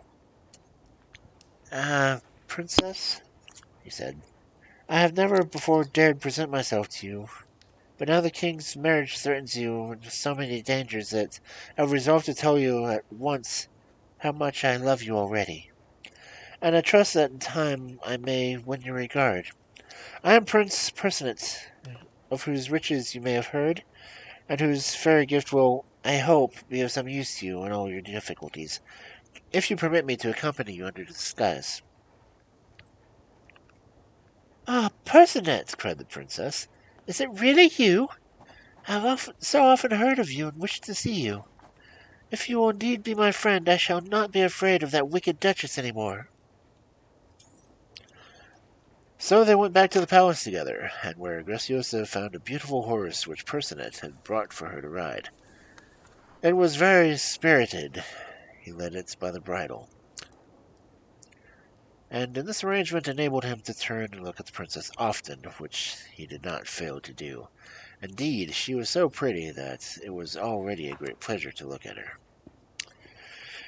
When the horse which was the Duchess's was to ride appeared beside Graciosa's, it looked no better than an old cart horse, and as to their trapping, there was simply no comparison between them.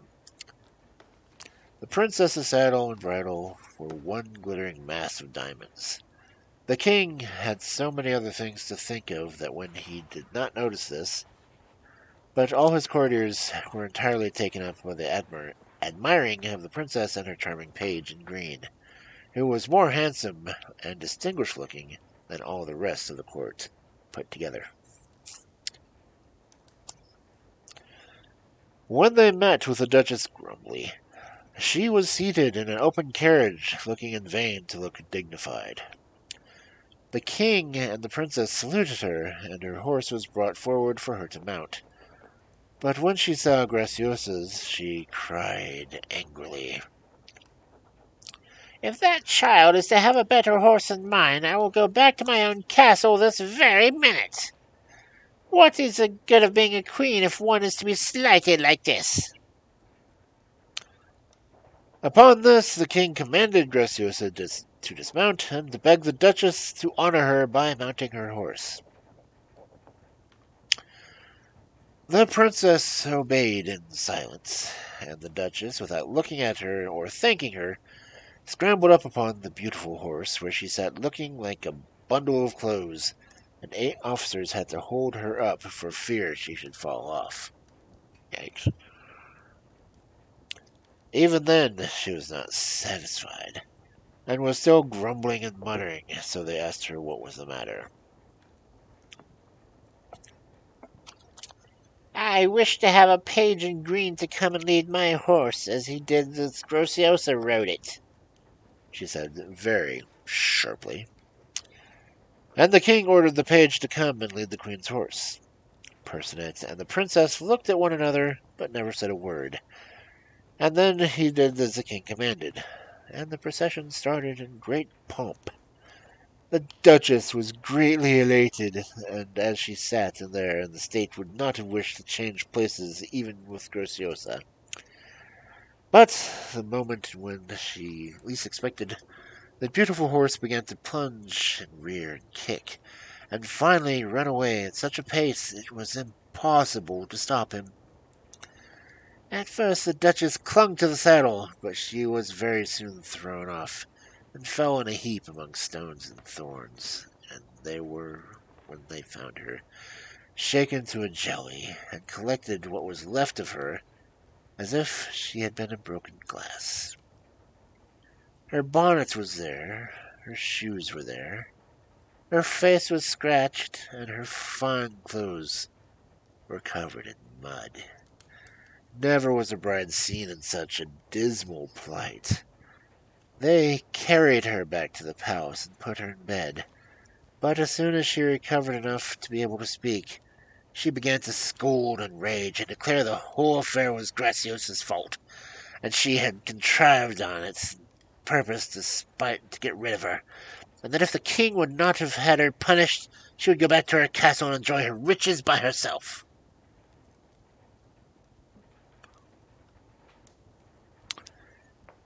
At this, the king was terribly frightened, for he did not want all to lose the barrels of gold and jewels. So he hastened to appease the Duchess, and told her that she might punish Graciosa in any way she pleased. Thereupon she sent for Graciosa, who turned pale and trembled at the summons, for she guessed that it was promised nothing agreeable for her. She looked all about for Percinet, but he was nowhere to be seen, so she had no choice but to go to Duchess Grumbly's room. She had hardly got inside the door when she was seized by 4 waiting women, who looked so tall and strong and cruel that the princess shuddered at the sight of them, and still more when she had seen them arming themselves with great bundles of rods, and heard the Duchess call out to them from her bed to beat the princess without mercy. Poor Graciosa wished miserably that Percinet could only know what was happening and come to rescue her. But no sooner did they begin to beat her than she found, to her great relief, that the rods had changed to bundles of peacock feathers. And though the Duchess's women went on till they were so tired that they could no longer raise their arms from their sides, yet she was not hurt in the least. However, the Duchess thought that she must be black and blue from such a beating, so Graciosa, when she was released, pretended to feel very bad, and went away to her own room, where she told her nurse what had happened. Then the nurse left her, and when the princess turned around, there stood Percinet beside her. She thanked him gratefully for helping her so cleverly, and they laughed and were very merry on their own that they had taken in the Duchess and her waiting maids. But Percinet advised her still to pretend to be ill for a few days, and after promising to come to her aid whenever she needed him, he disappeared as suddenly as he came. The Duchess was so delighted at the idea that Graciosa was really ill that she herself recovered twice as fast as she would have done otherwise, and the wedding was held with great magnificence. Now the king knew that, above all things, the queen loved to be told that she was beautiful. He ordered that a portrait should be painted, and that a tournament should be held, at which all the bravest knights of his court should maintain against all comers that Grumbly was the most beautiful princess in the world. Numbers of knights came from far and wide to accept the challenge, and the hideous queen sat in great state in a balcony hung with cloth of gold to watch the contests, with Graciosa had to stand up behind her, where her loveliness was so conspicuous that the combatants could not keep their eyes off her. But the queen was so vain that she thought all the admiring glances were for herself, especially as, in spite of the badness of their cause, the king's knights were so brave that they were the victors in every contest. However, when nearly all the strangers had been defeated, a young, unknown knight presented himself. He carried a portrait enclosed in bow and crusted with diamonds, and he declared himself willing to maintain against all of them that the queen was the ugliest creature in the world, and that the princess whose portrait he carried was the most beautiful. One by one the knights came against him. One by one he vanquished them all. And then he opened the box and said that, to console them, he would show them the portrait of his Queen of Beauty, and when he did so, everyone recognized the Princess Graciosa. The unknown knight then saluted her gracefully and retired without telling his name to anybody, but Graciosa had no difficulty in guessing that it was Percinet. As to the queen, she was so ferociously angry that she could hardly speak, but soon recovered her voice and overwhelmed Graciosa with a torrent of reproaches. "What?" she said. "Do you dare to dispute with me the prize of my beauty and expect me to endure this insult to my knights? But I will not bear it, young princess. I will have my revenge." "I assure you, madam," said the princess, "that I had nothing to do with it, and am quite willing that you should be declared Queen of Beauty." "Ah, you're pleasant to jest, popinjay," said the queen.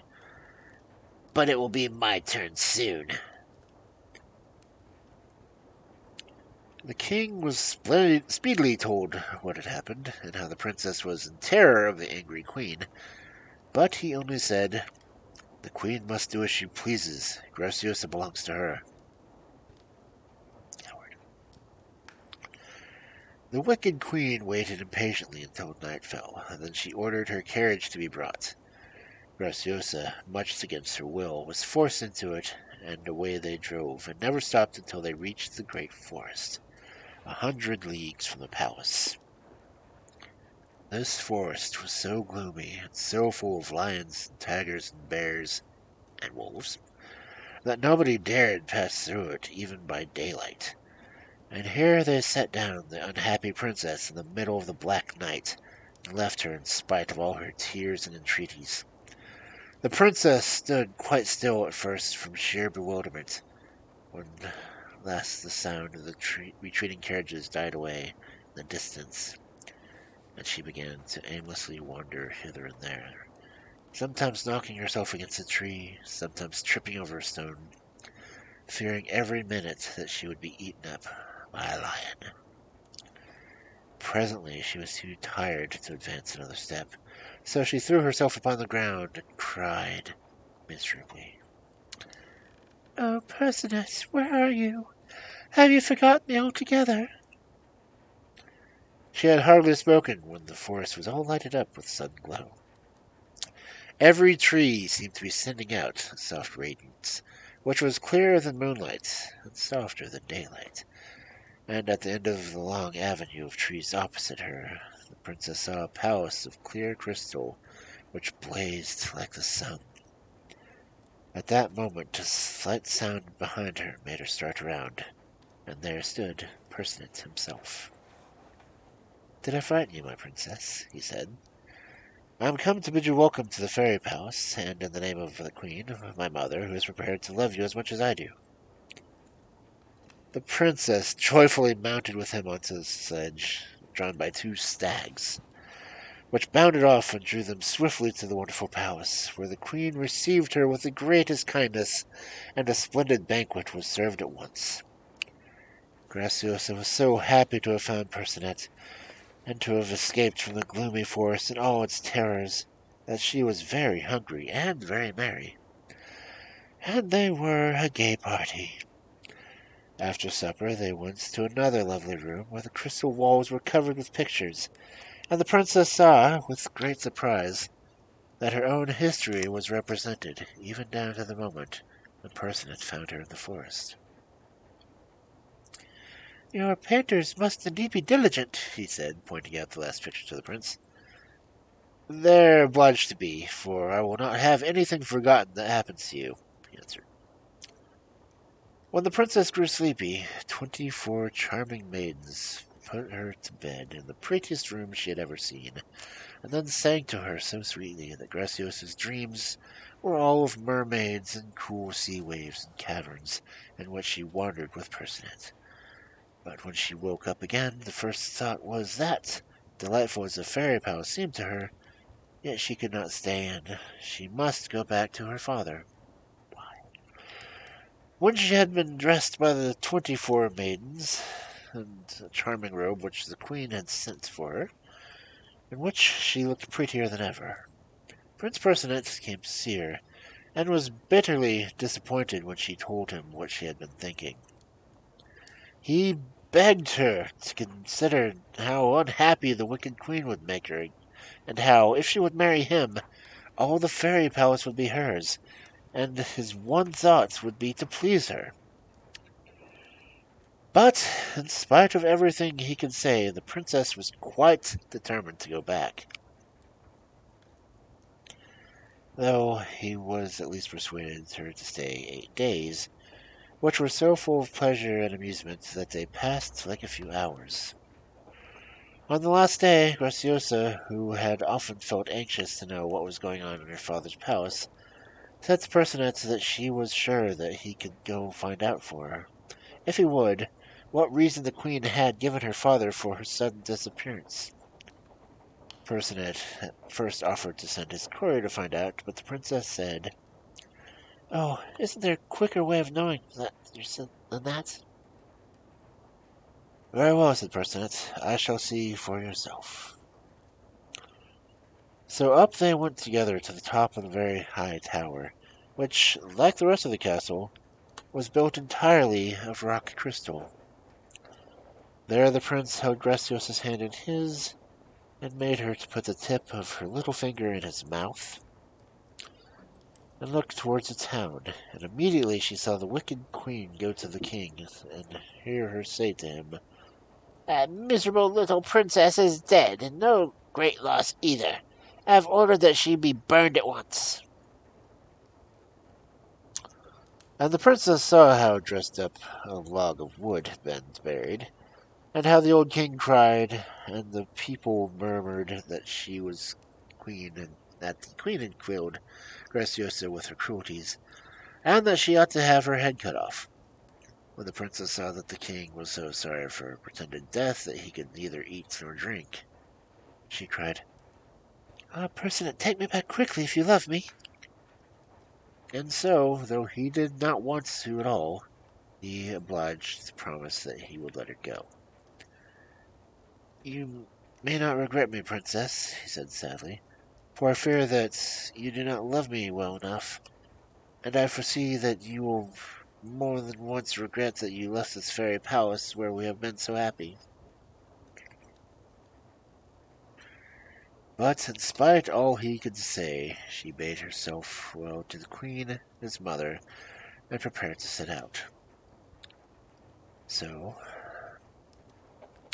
Percinet, very unwillingly, brought the little sledge with the stags, and she mounted beside him.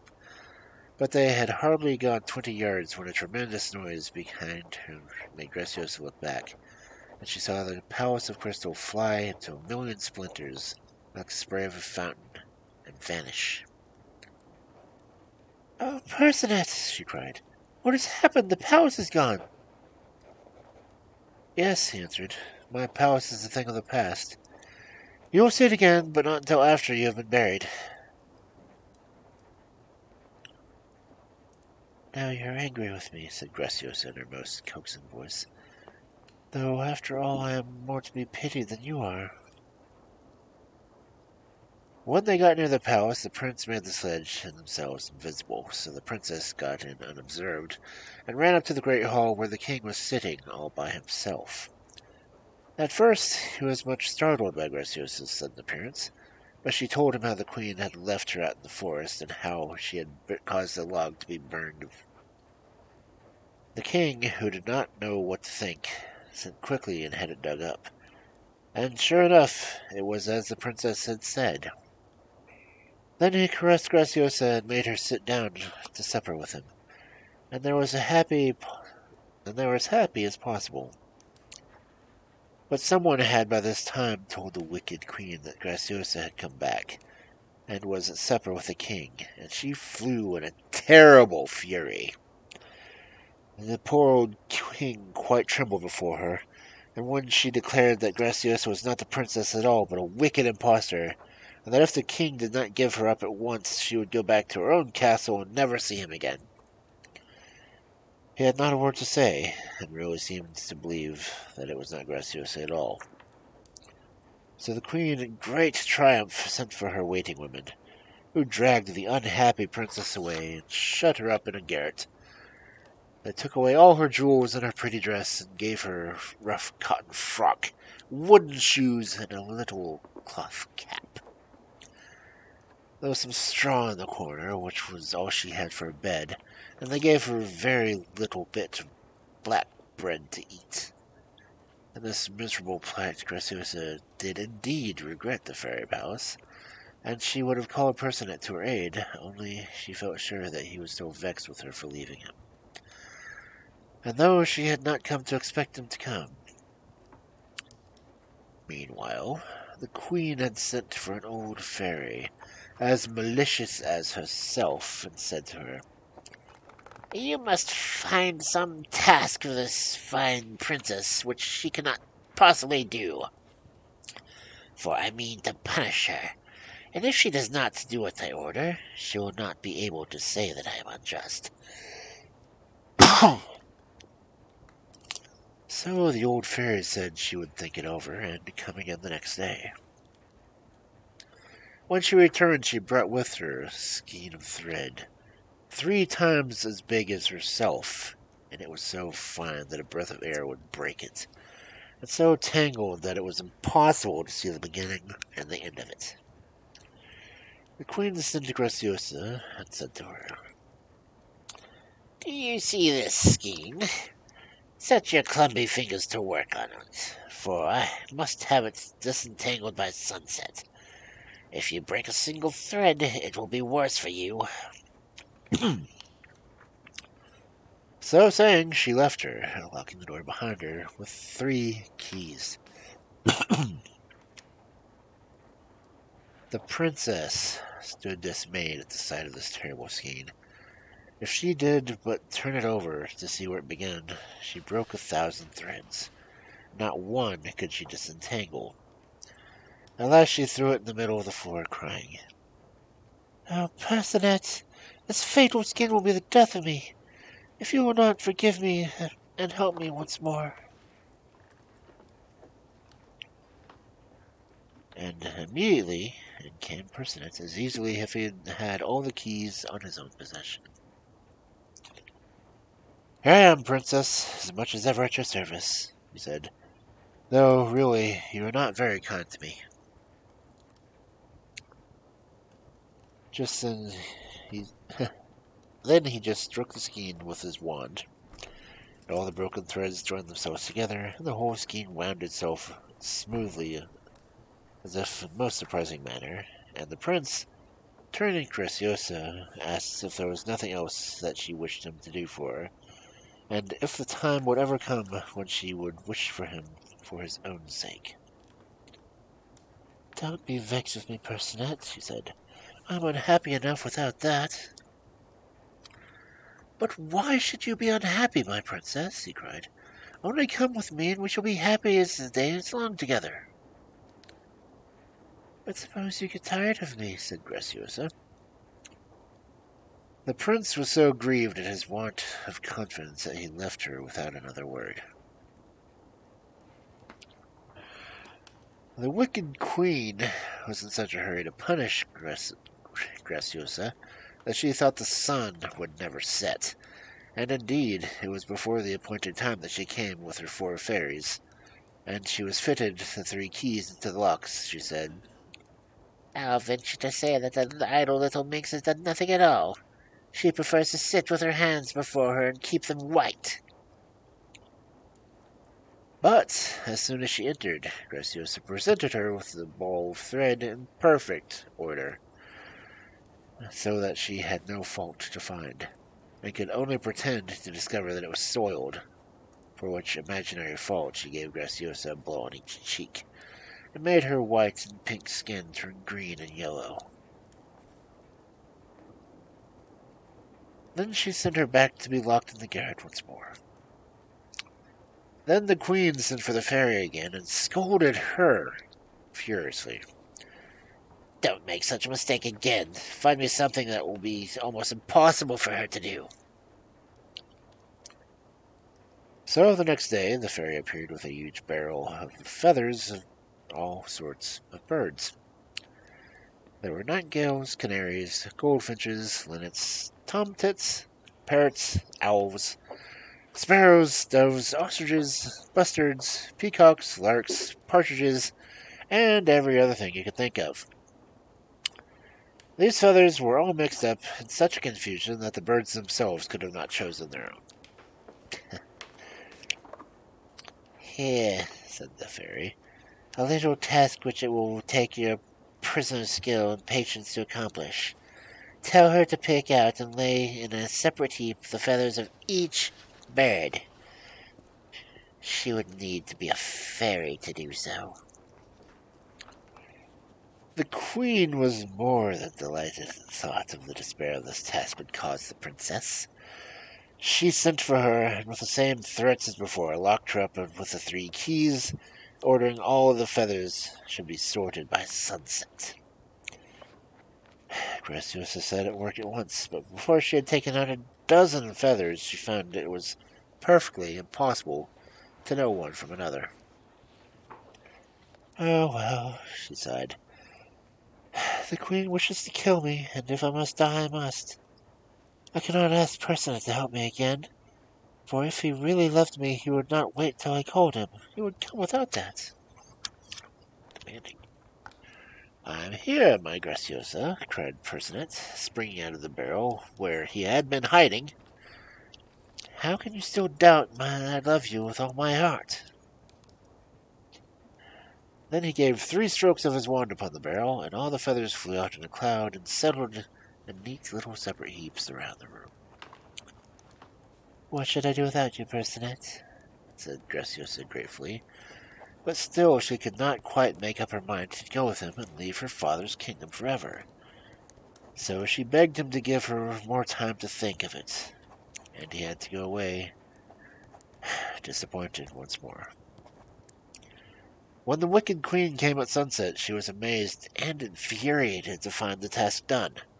However, she complained that the heaps of feathers were badly arranged, and for the princess to be beaten and sent back to the garden. Then the queen sent for the fairy once more and scolded her until she was fairly terrified, and promised to go home and think of another task for Graciosa, worse than the others had been. At the end of 3 days, she came again, bringing with her a box. Tell your slave, said he, to carry this wherever you please, but on no account to open it. She will not be able to help doing so, and then you will be quite satisfied with your result.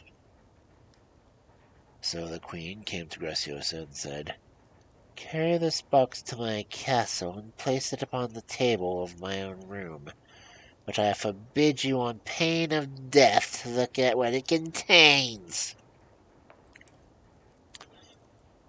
Graciosa set out, wearing a little cap and wooden shoes and the old cotton frock. But even in this disguise, she was so beautiful that all the passer-by wondered who she could be. She had not gone far before the heat of the sun and the weight of the box tired her so much that she sat down in the shade of the little wood which lay on one side of Green Meadow. She was carefully holding the box upon her lap when she suddenly felt the greatest desire to open it. What could possibly happen if I did? She said to herself. I should not take anything out. I should only just see what was there. And without further hesitation, she lifted the cover. Instantly came out swarms of little men and women, no taller than her finger, and scattered themselves all over the meadow, singing and dancing and playing the merriest games, so that at first Graciosa was delighted and watched them with much amusement. But presently, when she was rested, she wished to go on her way. She found that, do what she would, she could not stick them back in their box. If she chased them down the meadow, they fled into the wood. If she pursued them into the wood, they dodged around the trees, hid behind springs of moss, and with peals of elfin laughter scampered back again into the meadow. At last, weary and terrified, she sat down and cried. This is my own fault, she said sadly. Percinet, if you still care for your imprudent princess, please come and help me once more. Immediately, Percinet stood before her. Princess, he said, but for the wicked queen I fear you would never think of me at all. Indeed I should, said Graciosa. I'm not so ungrateful as you think. Only wait a little, and I believe I shall love you quite dearly. Percinet was pleased with this, and with one stroke of his wand compelled all the wilful little people back into their places in the box. And then, rendering the princess invisible, he took her with him in his chariots to the castle. When the princess presented herself at the door and said that the queen had ordered her to take the box to her own room, the governor laughed heartily at her. Oh, no, my little shepherdess, he said. This is not the place for you. No wooden shoes have ever been on that floor yet. Then Graciosa begged him to give her a written message telling the queen that he had refused to admit her. This he did, and she went back to Percinet, who was waiting for her, and they set out together to the palace. You may imagine they did not go the shortest way, but Percinet did not find it too long, and before they parted, she promised that if the queen was still cruel to her and tried to play her any spiteful trick, she would leave her and come to Percinet's forever. When the queen saw her returning, she fell upon the fairy, whom she had kept with her, and pulled her hair, and scratched her face, and really would have killed the fairy if the fairy could be killed. And when the princess presented the letter and the box, she threw them both in the fire without opening them. It looked very much as if she would throw the princess in after them. However, what she really did do was to have a great hole so deep as a well dug in the garden, and the top of it covered with a flat stone. And then she went and walked near it, said to Graciosa and all her ladies that were with her, I am told that a great treasure lies under that stone. Let us see if we can lift it. So they all began to push and pull at it, and Graciosa among the others, which was just what the queen wanted. For as soon as the stone was lifted high enough, she gave the princess a push, which sent her down into the bottom of the well, and then the stone was let fall again, and there she was prisoner. Graciosa felt that now, indeed, she was hopelessly lost. Surely not even Percinet could find her in the heart of the earth. This is like being buried alive, said with a shudder. Oh, Percinet, if you only knew how I am suffering and want and trust in you. But how can I be sure that you would not be like other men and tire of me from the moment you were sure I loved you? As she spoke, suddenly as a little door opened, and sunshine blazed into the dismal well. Graciosa did not hesitate an instant. She passed through into the charming garden. Flowers and fruits grew on every side, fountains splashed, and birds sang in the branches overhead. And when she reached a great avenue of trees and looked up to see where she had been led, she found the queen and Percinet were coming towards her. Ah, princess, said the queen, don't keep this poor Percinet in suspense any longer. I little guess the anxiety he has suffered while you were in the power of the miserable queen. The princess kissed her gratefully and promised to do as she wished in everything, and holding out her hand to Percinet with a smile, she said, Do you remember telling me that I should not see your palace again until I had been buried? I wonder if you guessed then that when that happened I should tell you that I love you with all my heart, and will marry you whenever you like. Prince Percinet joyfully took the hand of the princess that was given, and for fear the princess would change her mind, the wedding was held at once with great splendor, and Graciosa and Percinet lived happily ever after.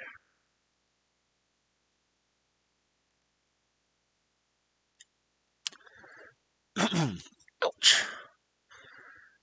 All right then. I'd say we got a good few stories taken care of tonight. I want to thank anyone who came in while I was reading and listened. I really do appreciate the fact that I do have an audience that come in to listen to me reading these fairy tales, and I will continue doing so.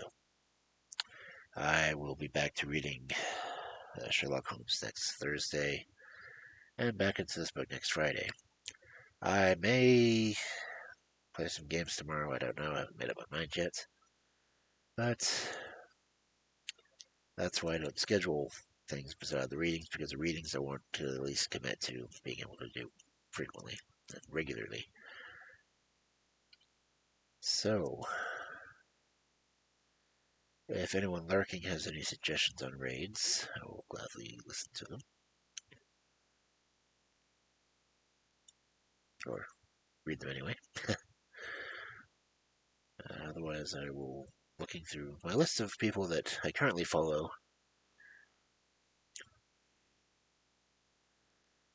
This seems to be the only one who ever follows anything on story time.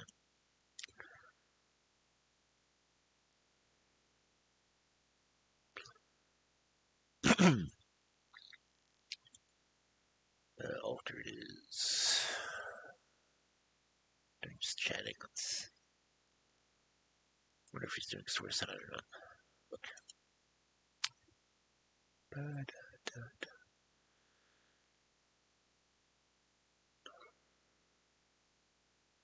He's okay. He's doing creepypastas.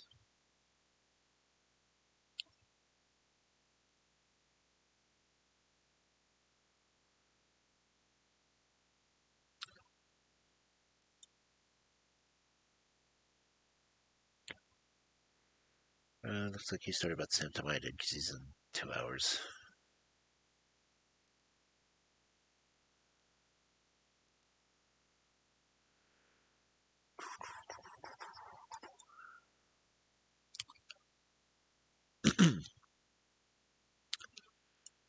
But don't see any other people who would try to help out with raids.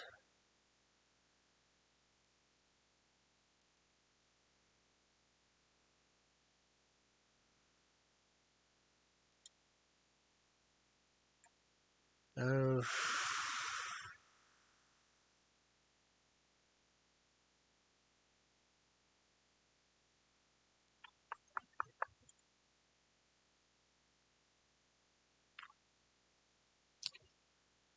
it's right dusk.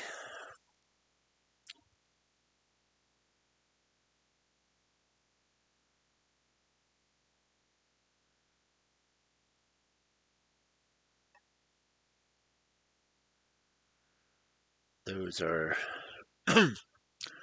red messages I have. If you're here and want to use them, the emote unlock is only 100 points, which, anyone can get that by the end of the story.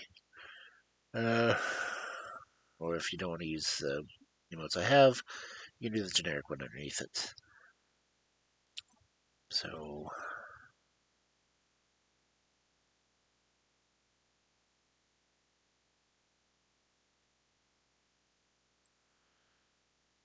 we're going to go ahead and raid Duskwalker, who is playing nice spooky-ish game.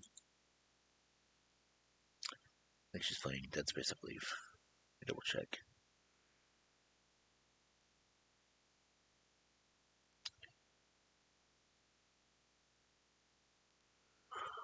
Ugh.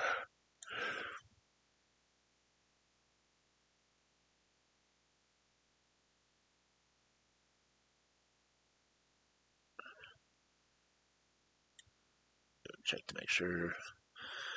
But again, thank you all for coming in and hanging out with me while I read, fairy tales. I'll try not to comment as much on many of them, but I may start doing the drunken fairy tales on Saturdays instead of me doing regular fairy tales on Fridays. But again, thank you all for popping by, and I hope you all have a good evening, afternoon, morning, day, depends on where you are. And I will see you over at Dusks. And we'll see you later. Night.